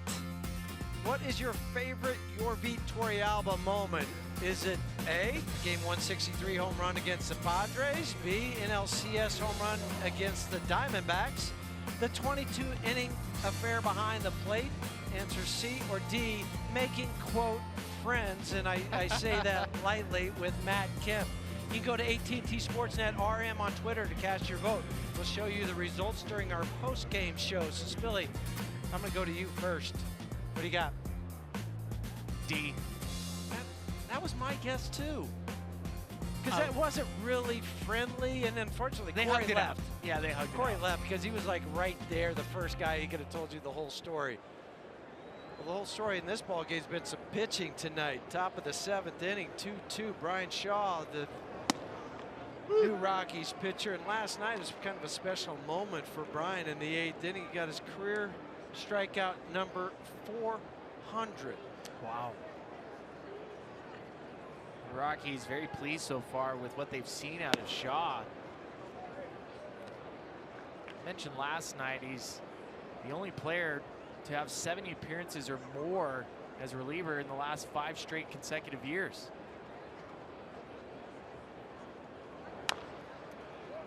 Little comebacker. Not a problem for Brian. Easy 1-3 put out to the bat of Lucchesi. Well, I was hoping that Andy Green would pinch hit for Lucchesi. He's a Get him out of the Rubik's game. Cube. He's a Rubik's Cube. Very good point. It's like I never could solve those anyway as a kid. I could get maybe one side of it, but no, it was Unless you pulled the stickers off. right. That's how I did it. That's the only way I did it. The 76 pitches tonight for Joey Lucchesi.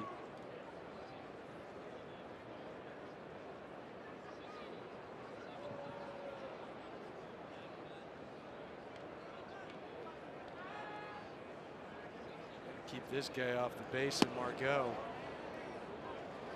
The final pitching line tonight for Tyler Anderson: 6 innings, 7 hits, gave up a couple runs, both earns, 2 walks, 8 strikeouts, 1 home run. He threw 88 pitches, 59 for strikes. 5-9 for Tyler. A solid effort against the San Diego Padres. That's back-to-back games now for Tyler. He's pitched 13 innings, giving up just 2 runs. Drive to center field. Michael Togman going back right against the wall. He makes the catch. Great piece of outfield play by Michael. And Billy, you played center field here. You know, sometimes you just got to turn and run and kind of keep your eye on the ball because it might slice back towards you. It's an excellent play for Michael Togman. Exactly. As a center fielder, these low line drives, and this one has a little bit of a fade towards right center field, and you can't take your eye off it. Have to keep your eye on the baseball in this situation on the Subaru Supermo. Catches it and then meets the wall. I think that's the ability for Michael to be able to play all 3 outfield positions that helped him make this club out of the spring. A foul ball off the bat of Jose Perella. Right shot quickly ahead of count 0-1. Now, I didn't get a chance to share a story after the 22-inning affair for Torrealba. Because he caught the entire game. There was a day game, not a day game, but it was a flight to Houston where the team landed at 6 a.m. Got caught in rush hour traffic. That's right. Well, Torrealba didn't show up until at least the 3rd inning. He overslept his alarm. And nobody was upset about it. Well, and nobody thought to maybe call him? No, let him sleep. Okay. What would have happened if something happened early in that game in the 1st or 2nd inning? You're probably looking at the emergency catcher. Oh, not good. Ground ball up the middle. It's a diving Trevor Story. Again, Jose Perella. 3 hits on the night. Let's go back out to center field and Jenny Cavnar. Yeah, I love all the memories of Jorvi Torrealba. It's been so fun to celebrate him as our 25th all-time Rocky, as voted on by the media. We're going to do it each and every Tuesday for Toyota Talk 25, and we want you to chime in on the action. I need a drum roll from the fellas in the booth because we're revealing number 24. Where's the drum roll? There you go. Okay, Jason Jennings. It was a little late there. 2001 to 2006, he played a 58 and 56 record. Of course, he was the 2002 NL Rookie of the Year. Quite an honor for a pitcher from Colorado, as Jason Jennings was. You can start chiming in on your stories, your thoughts, your comments, and even if you have any photos with Jason Jennings, you just send those to @AT&T Sportsnet RM. Don't forget to hashtag Toyota Talk 25. Looking forward to next week. It's going to be a lot of fun this season. 25 Rockies. We will honor a different one every Tuesday. JJ, the 2002 Rookie of the Year. Talk about making an entrance. Well, they Complete gave game. Yeah, complete game. And Shutout. also hit a bomb. With the homer. Do you ever do that in Little League? No, I mean, Little League. No. Let alone the big leagues. No. Pitch count. Little League. They didn't have pitch counts for you. I'm sure they did. 1-1 count. Oh, broken bat.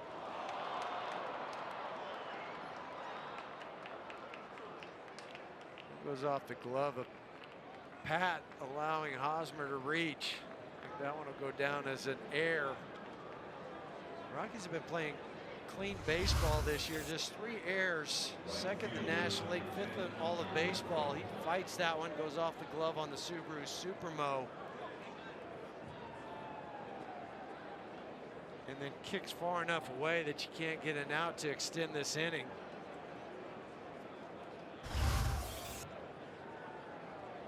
Well, it's only the second error by a position player. Tony Wolters has an error and a pitcher has an error. They gave him a base hit on that one. That's nice. That's not. That's not. That ball is gone. Just like that. 3-run spot for the San Diego Padres. Who talk about Hunter Renfroe and his power. First home run of the year. 4th RBI. Just like that, the Rockies trail 5-2. It's just little things in the game. You got to be able to make the play, not extend innings, and that's something that's really hurt the Rockies this year with 2 outs, not shutting the door. Well, for Renfroe pinch hit against Shaw last night.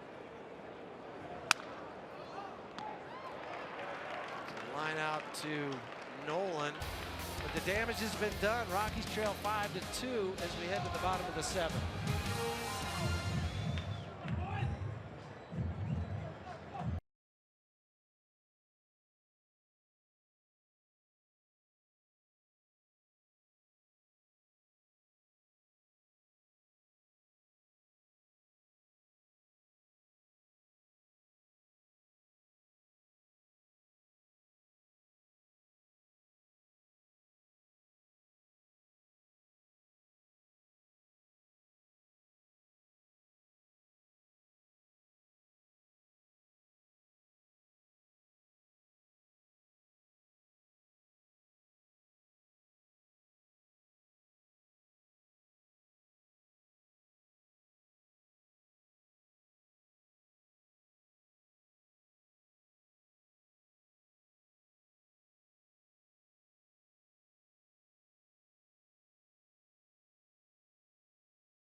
Performance, and it'll be tonight's starters. First for the Rockies, Tyler Anderson, 6 innings, 7 hits, couple earned runs, 8 strikeouts, 88 pitches.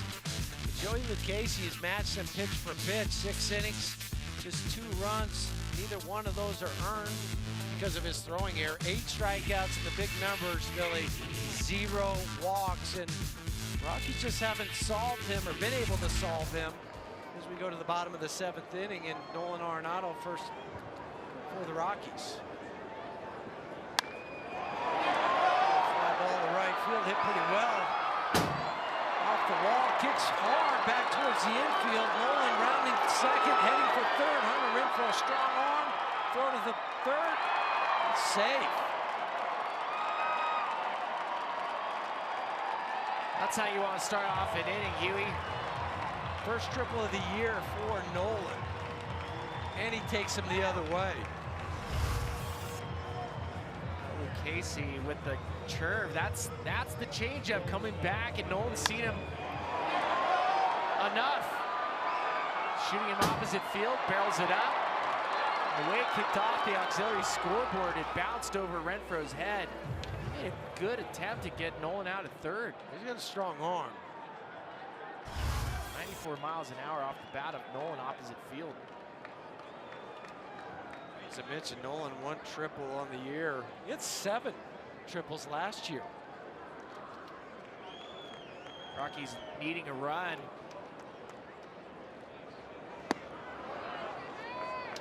Dougie handed me a note. Leadoff triple score 88% of the time. You need to chip away a little bit. You have to get this run to get it back to 5-3 at minimum. But you're hoping between Trevor and Ian that makes another mistake, make it a 2-point instead of just a 1-point. I like those crooked numbers. 1-1 count for Trevor. He fastball out to right field in the first inning, right on top of the auxiliary scoreboard.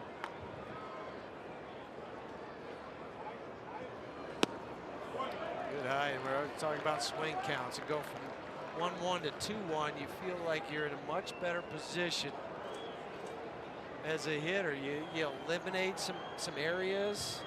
See, the pressure is all on the pitcher.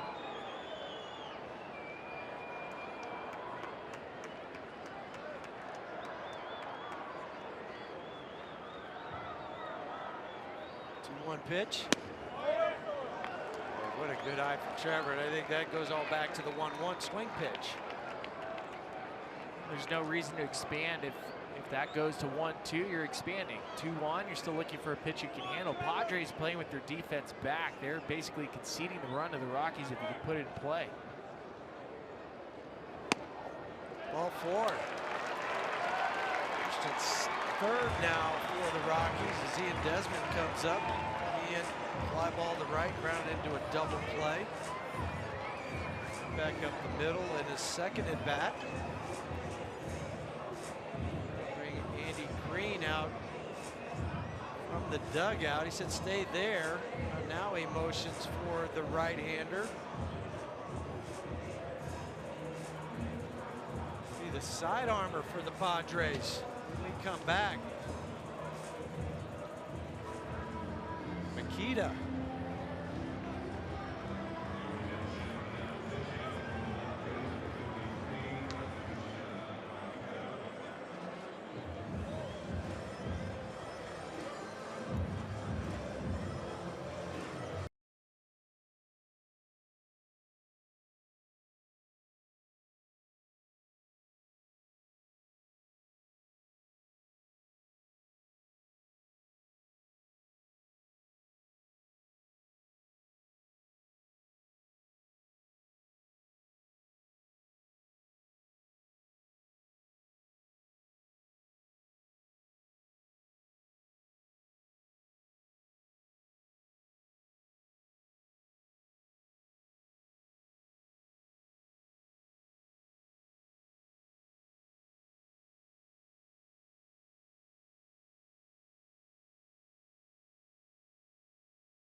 Runners at first and third, trailing 5-2. The new pitcher for the Padres, Kaz Makita, just 2 hits over his 4 appearances and the 15 batters he faced. But Billy, you played with him over in Japan. That's right, but He's a little different. He's a little different. Submariner, 7 years with the Cebu Lions, 110 starts, 276 games. But this is what's important. He has the lowest release point in Major League Baseball, 1.87 feet above the ground. That's what makes him so different.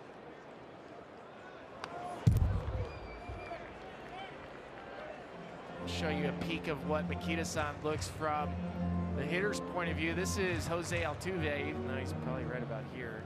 What the view looks like. 2 feet above the ground.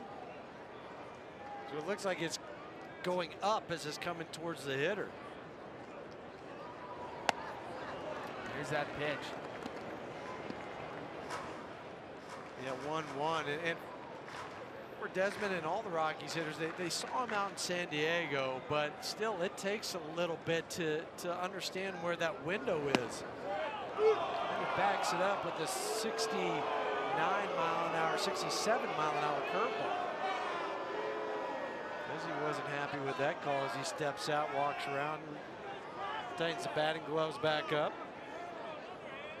Like it might have snuck in at the bottom of the Subaru strike zone, but we've seen that been called a ball a lot tonight. A soft flare to right field. Hunter Renfroe, strong arm, works behind it. Only got about halfway down the line and decided to put on the brakes. That's what you want to do as a runner, just not deep enough off the bat for Ian. 2 strikes. Ian just trying to put the ball in play, shoots it opposite field, but this is ideal for an outfielder, getting the opportunity to get behind the baseball, get some momentum through it.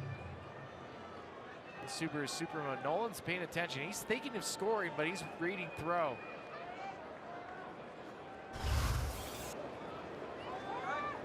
Be up to Gerardo Parra to get that run in.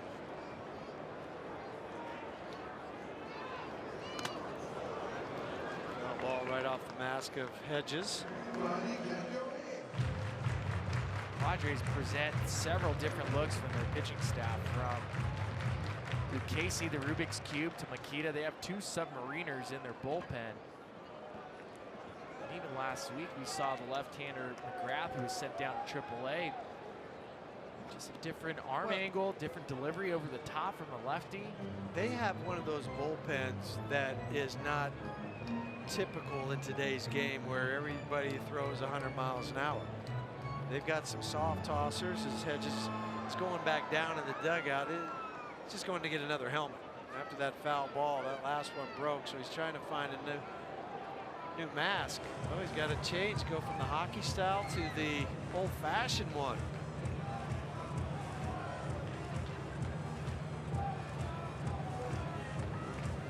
The Rockies' last 34 at-bats with runners in scoring position, 147 batting average, 0 for 1 tonight. Well, last night they were 1 for 6 with runners in scoring position, and that has been an issue, at least here early on, where they're really only averaging 6 runners in scoring position a game. That makes sense why the runs per 9 is scoring 3.91 runs per game. And you know those numbers will change. Oh, of course. You know, they will. They're 13th right now with runners in scoring position, 254. They've led the major league since 1995 with that at 279. Last year they were 285. Trevor takes off. Strong throw from Hedges, but he got underneath the tag to Trevor. That is his 2nd stolen base of the year. He looks like he might be injured, though. Hard tag from Freddie Galvis. I'm not sure if it knocked the wind out of him. Now he's waving off Keith Duggar. That's a good sign. Good jump from Trevor, but we see the strong arm from Austin. And then he dives in on the Subaru Supermo. Got that hand in, and you see the brace that he wears. That's because, remember, he's broken that thumb before. But the way the new rules are, Spilly, it's so much easier to go in head first to hang on to the bag. You don't lose contact with it like you do feet first. But you know, as an infielder, you're happy when a guy goes head first because it's an easier tag. You don't want cleats coming at you.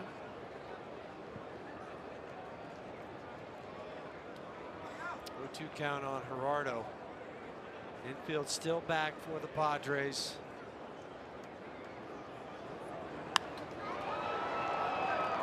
Foul ball to left field. I think the approach right now, too, for Gerardo is, as hard as it is to say, you know, I need to get the ball up because of the angle that you described a moment ago, but that's what you want. Because if he works that sinker or that curveball down, you end up swinging over the top of it.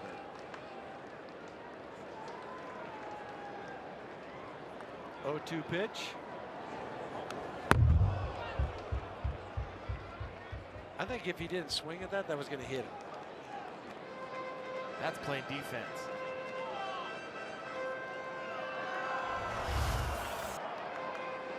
The Subaru Supermo, yeah, it might have hit him in the shoulder.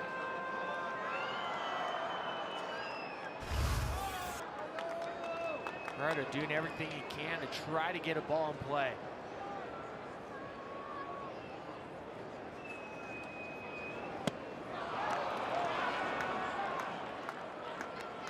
Swings through that offering from Mikita. 2 down. Now it's going to be up to Pat Valleca to come up with a 2-out RBI.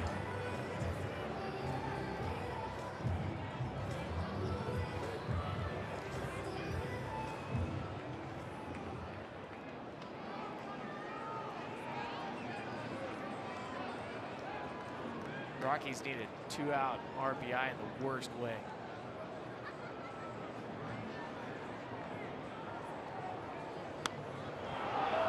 The end of the bat, an easy play for Hosmer. Promising inning. Turns for naught as the Rockies still trail 5-2.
Alexis look back. The Rockies got things started in the first inning with a Trevor Story opposite field 2-run home run. Padres answered back in the third, and in the 5th inning, first pitch swinging from Austin Hedges tied up the game at 2. And in the top of the 7th inning with 2 outs, Hunter Renfroe taking a Brian Shaw cutter opposite field for a 3-run shot, pushed the game to 5-3, 5-2.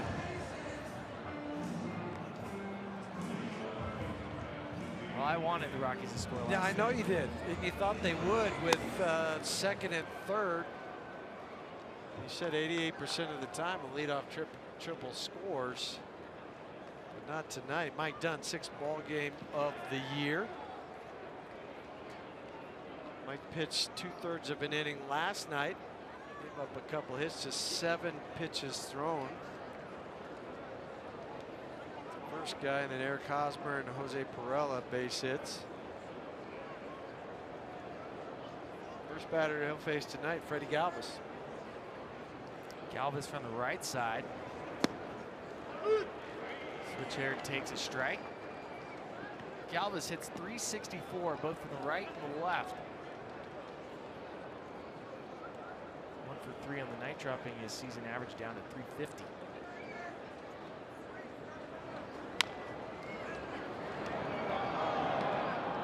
Well, for Galvis last year, 255 right-handed, 255 left-handed. Par for the course. That. Usually there's a side for switch hitters that's better. One side's better than the other, and a lot of times it depends on what you did naturally growing up. If you learned how to switch hit later in your career, or if you've been doing it for a long time. It's really hard to get the equal amount of reps, though. I think that's what switch hitters run into, because 70–75% of all starting pitching anyway, except for it seems like the Rockies, is right-handed. But the Rockies this year, they faced 7 of the 12 guys that they've faced so far have been left-handed starters. Last year, they faced 49 starters all year long. 1-2 pitch, taken down and away, 2-2. Padres 3-8 on the season, Rockies 5-6.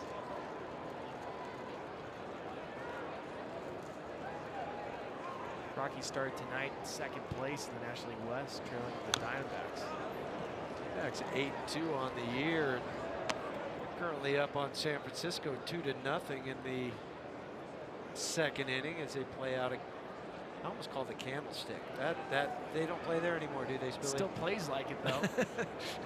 Diamondbacks won last night 2-1. As we said, if they're pitching, they got good pitching. It was Zach Godley last night for the Diamondbacks.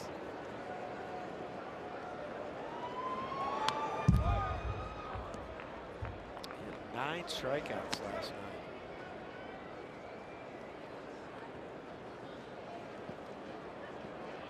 So far, a pretty disappointing homestand for the Rockies.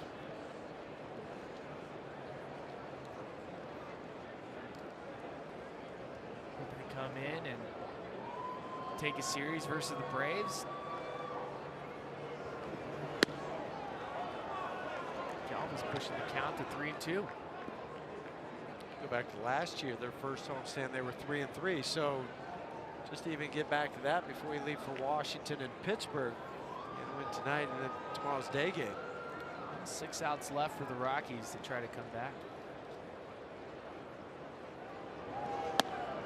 He walked him. Leadoff walk for the Padres. Galvis on first for the 2nd time tonight.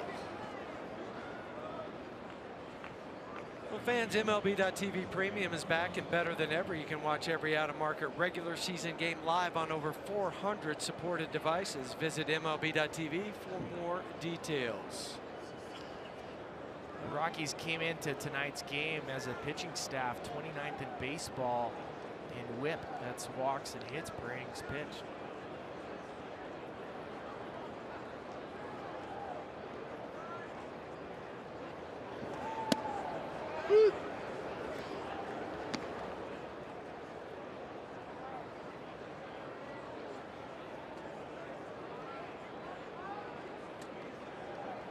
Let's see if the Padres are going to try to build a run, whether it's getting some movement with Galvis at first or a sort of bunt.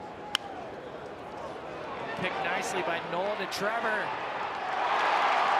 5-6-3. Yeah, go ahead and put that in your scorebook all the time. You don't. You have to practice this every single day. Nolan with the short hop at 3rd. Well, and also the communication before it is hit. You have to say, if you're Nolan, look over and make eye contact with Trevor and say, I've got you. He'll say, yes, you throw it to me. Don't worry about DJ getting it there like you normally would think. But now that's the 13th double play for the Rockies, which ties the Giants for the National League lead. Leadoff walk doesn't bite Mike Dunn, but have to be careful with Austin Hedges. Hedges with the home run in the 5th inning, swinging first pitch against Tyler Anderson.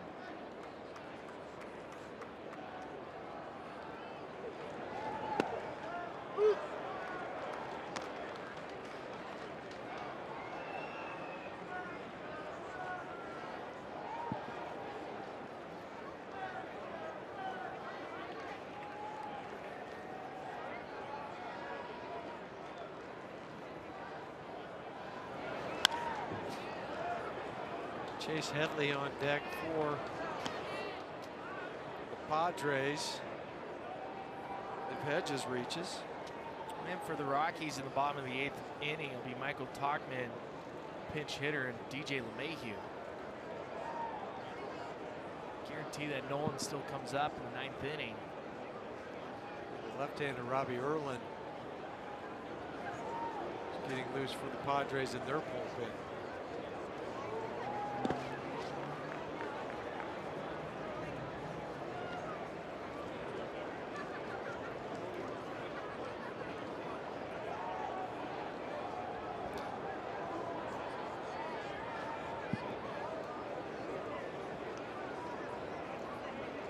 Scott Oberg starting to warm up in the Rockies bullpen.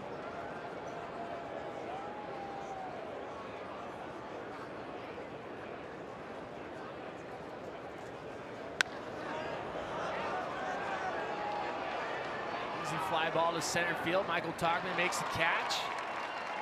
Rockies looking to score some runs. Let's go! Rockies trailing 5-2.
AT Sportsnet is brought to you by Southwest Airlines. Low fares, no hidden fees.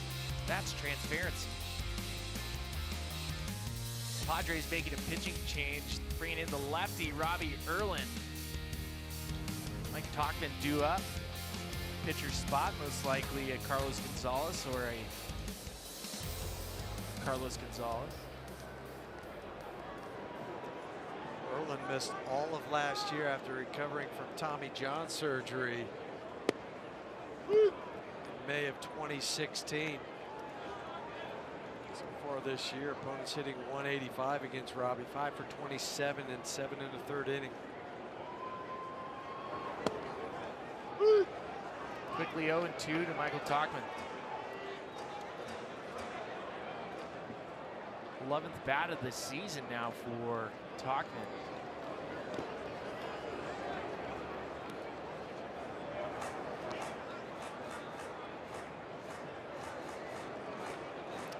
I bet you he feels like every time he steps to the plate, just put 0-2 up on the board. We've all been there. Such a bad feeling. Erlen gets Tauchman to strike out. 3 strikeouts on the night for Tauchman. That's a 10th strikeout for the Rockies.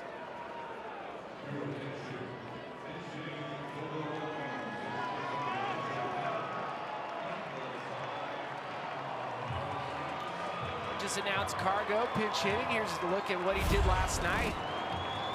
Taking a dribble at his fastball opposite field. Corey Spangenberg with the effort. Realized it was not fan interference.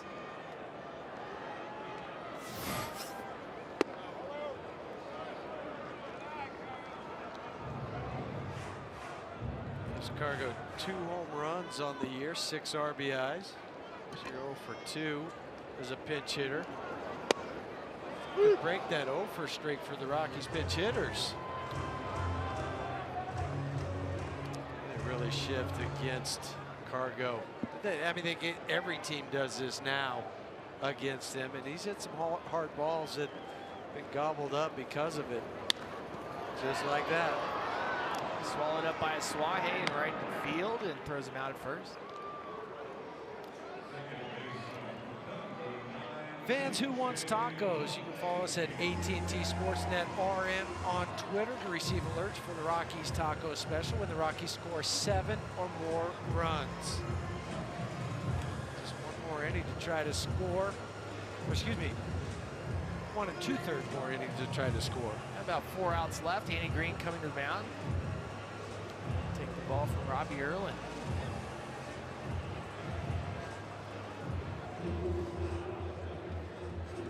Pitching change for the Padres. Submariner coming in.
Couple outs, Rockies trail 5-2. And Coors Field is a great place for group outings. Groups of 20 or more receive discounted pricing, scoreboard recognition, and other great benefits. Call today for more information. It's a great place to get dressed up. They win the award for best uniform tonight. Have you ever played in those ones like old timers games where those uniforms are the old wool ones? Did one in Savannah, Georgia. How hot was that? Worst marketing idea of all time. Yeah, of course, marketing puts it on. They don't have to wear the uniform. Just say that wasn't enough water for us to drink. New pitcher for the Padres, Adam Simber. It's another different look for the Padres. Simmer is Submariner. 5 games. 4 2/3, 6 strikeouts, 1 walk.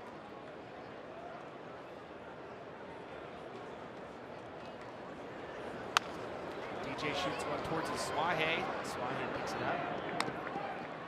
Rockies go down in order again in the 8th inning.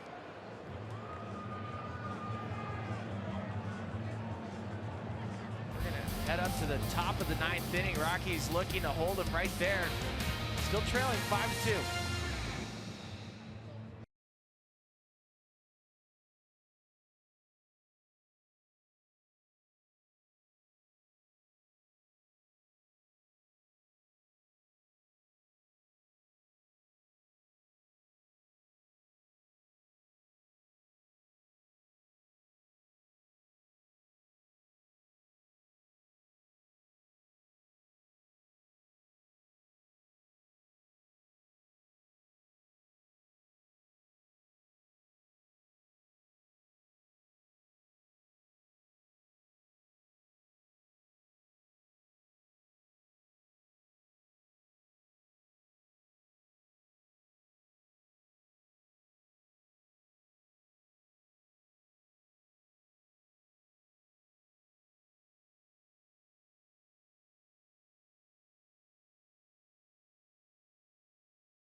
We are up in center field getting ready for the Toyota post-game show. Jenny Kavner with Corey Sullivan. There has been a trend to the Rockies trailing late in games, and that is the long ball. Yeah, the last 8 runs they've scored, though, they've all been scored on home runs. The 7th inning on offense was very indicative of the problems that they've had. Leadoff triple, walk, fly out, K, fly out, no runs scored. They need to find a way to manufacture some runs if they want to win this ball game today. Yeah, you never thought we'd be talking about the home run being a negative thing, but when you can't get the other RBIs rolling, it's really hard, especially in games like this. There's still the 9th inning.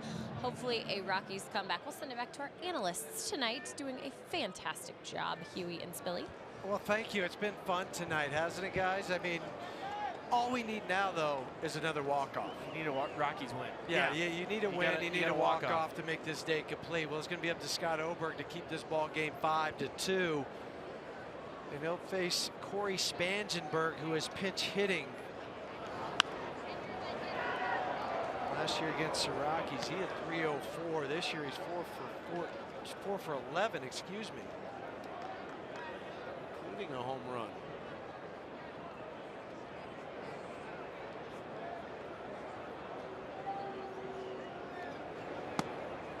That one by him in 95, 0-2 against Spangenberg.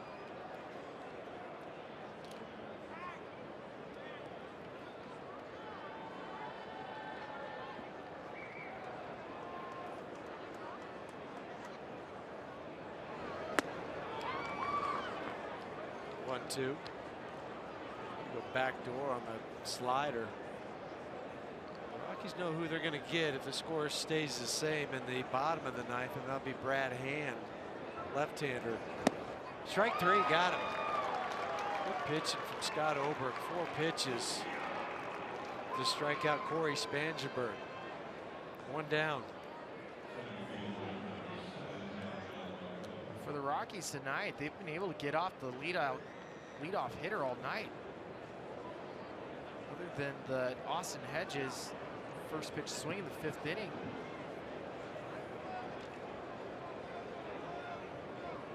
Well, Margot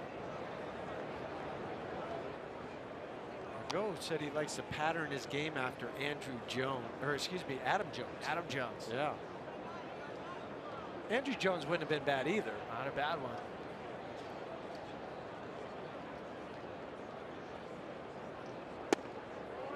Ball 2.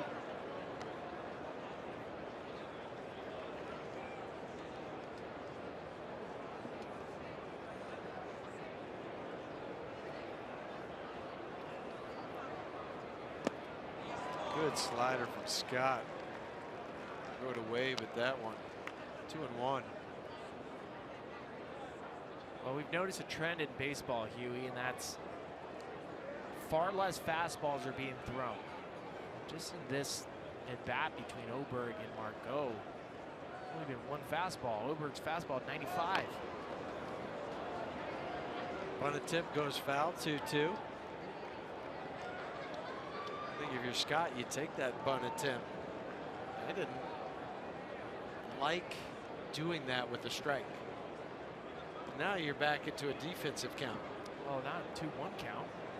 Right, that's what I mean. Yeah.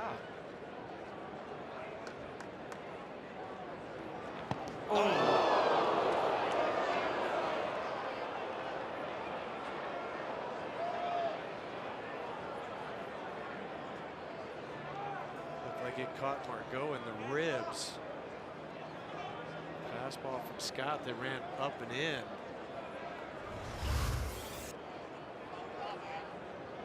Two-seamer just took off on Scott Ober. Almost worse. The way that Margot was jumping out of the way, it opened up his ribs. Where's that elbow pad? And sometimes you like to see him pull their elbow in tight so you can use the protection. That one.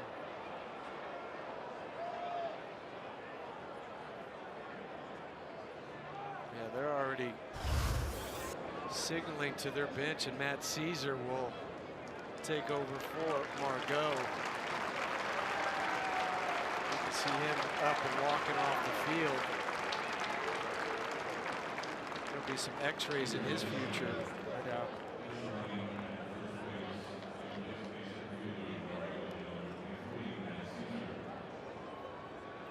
95 in the ribs.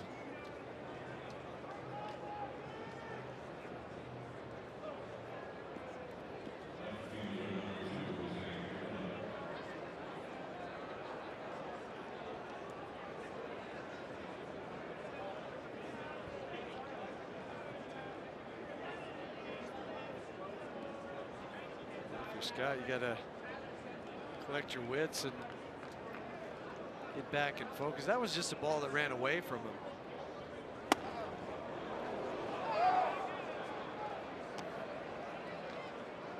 Jose's going to walk around and take some time.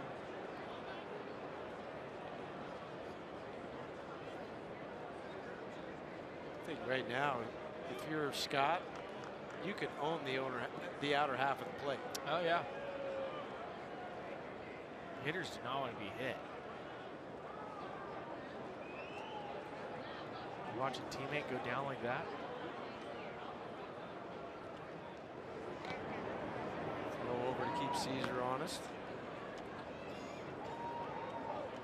I'm not sure his legs are loose, so Spilly, when you get that late call, you're not quite, especially with Margot, who's got good speed. It's not like you say, well, you need to go run for, you know, some guy that doesn't have any speed.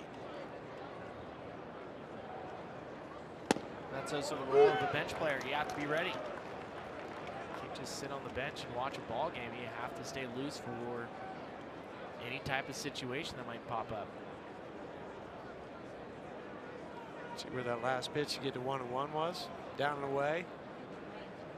Yeah, no hitter sticking. Yeah, you can see it right plain as day on the Subaru strike zone.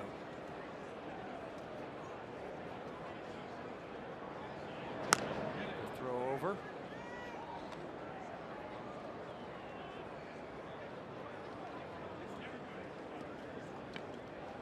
Padres tonight, 10 hits.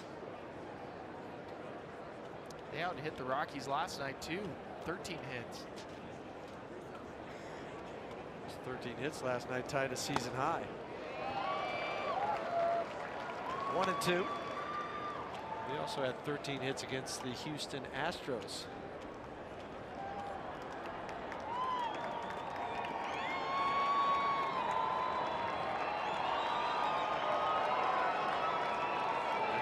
Was tossed in the game last night for the 6th time in his career, arguing that home run of Carlos Gonzalez. Slider down, 2-2.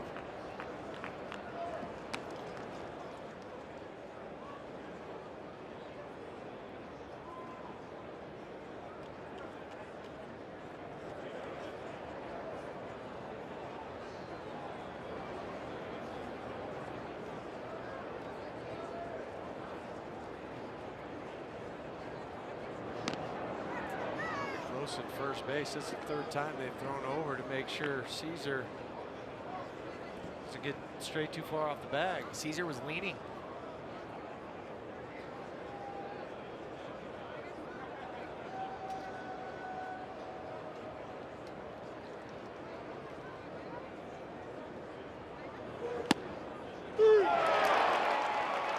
strike 3. Right on the corner of the Subaru strike zone, and some of that credit goes to Chris Ionetti. He stuck that one.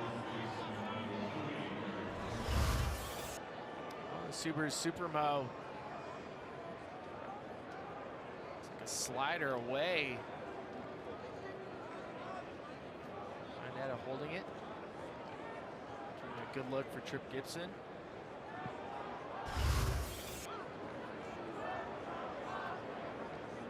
Be a throw over here. It is. Managers like to see if a guy will be leaning. That's why they'll throw the ball over. I don't think, though, that they send Matt Caesar with Eric Hosmer at the plate.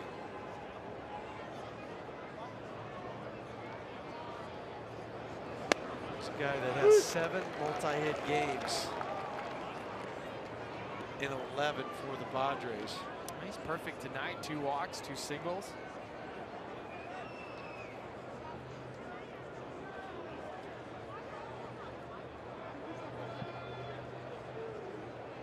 Padres would love to make it a 4-run lead versus a 3-run lead here at Coors Field. It's the Grand Slam rule. That's right.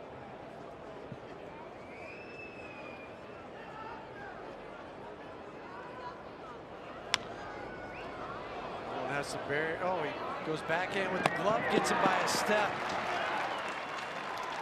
Scott wiggles out of that. Rockies have some work to do in the bottom of the 9th. Chris Ionetta, Nolan Arenado, and Trevor Story to face Brad Hand.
Three outs to go.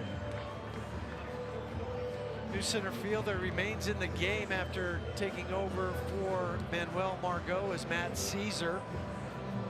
Only change besides Brad Hand. And last night Brad Hand received his 3rd save of the year. And it was pretty quick and efficient, Billy.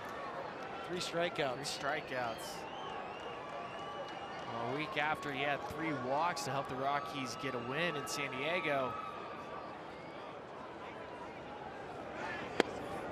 You've noticed in the 2 games that we've seen him throw so far, Brad Hand's command is on the glove side. He's able to command inside part of the plate to right-handers, away to lefties.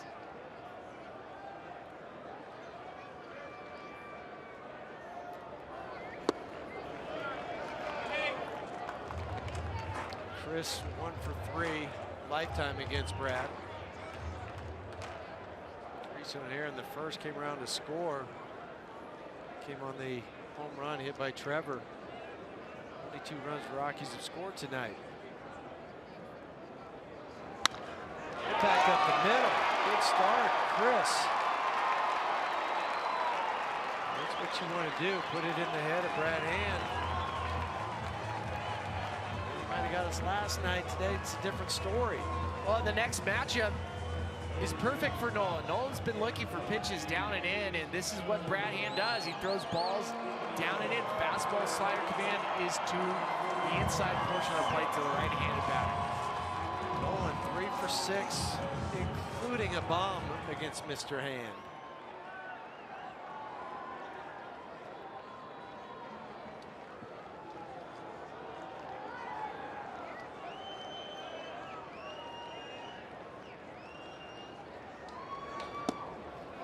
There's the first slider inside Nolan, ball 1.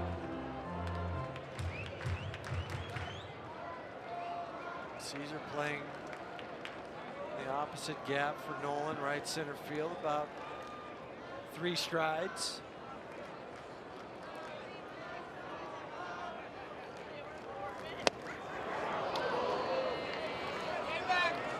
Swing from Nolan, 1-1. If you're Chris Ionetta at first base, you know Brad Hand wants to bury the slider. And there's certain times where if you're prepared for it, even though Chris is not the fastest guy on the team, if you're ready for a dirt ball, it's a great opportunity to get to second, prevent that double play. Ball to short, Galvis to second, on to first, double play. Third double play the Rockies have hit into tonight.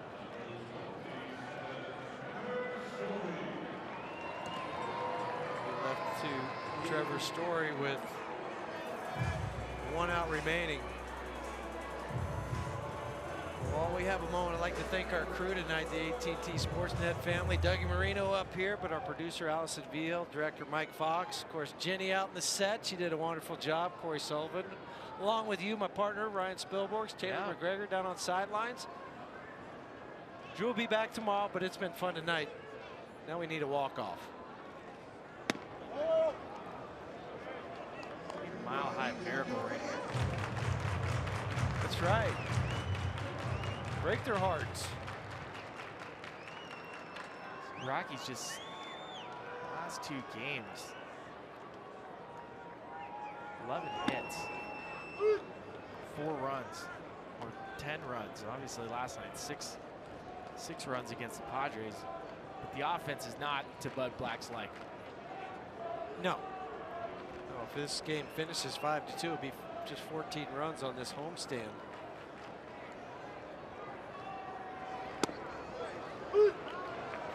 Slider 1-2.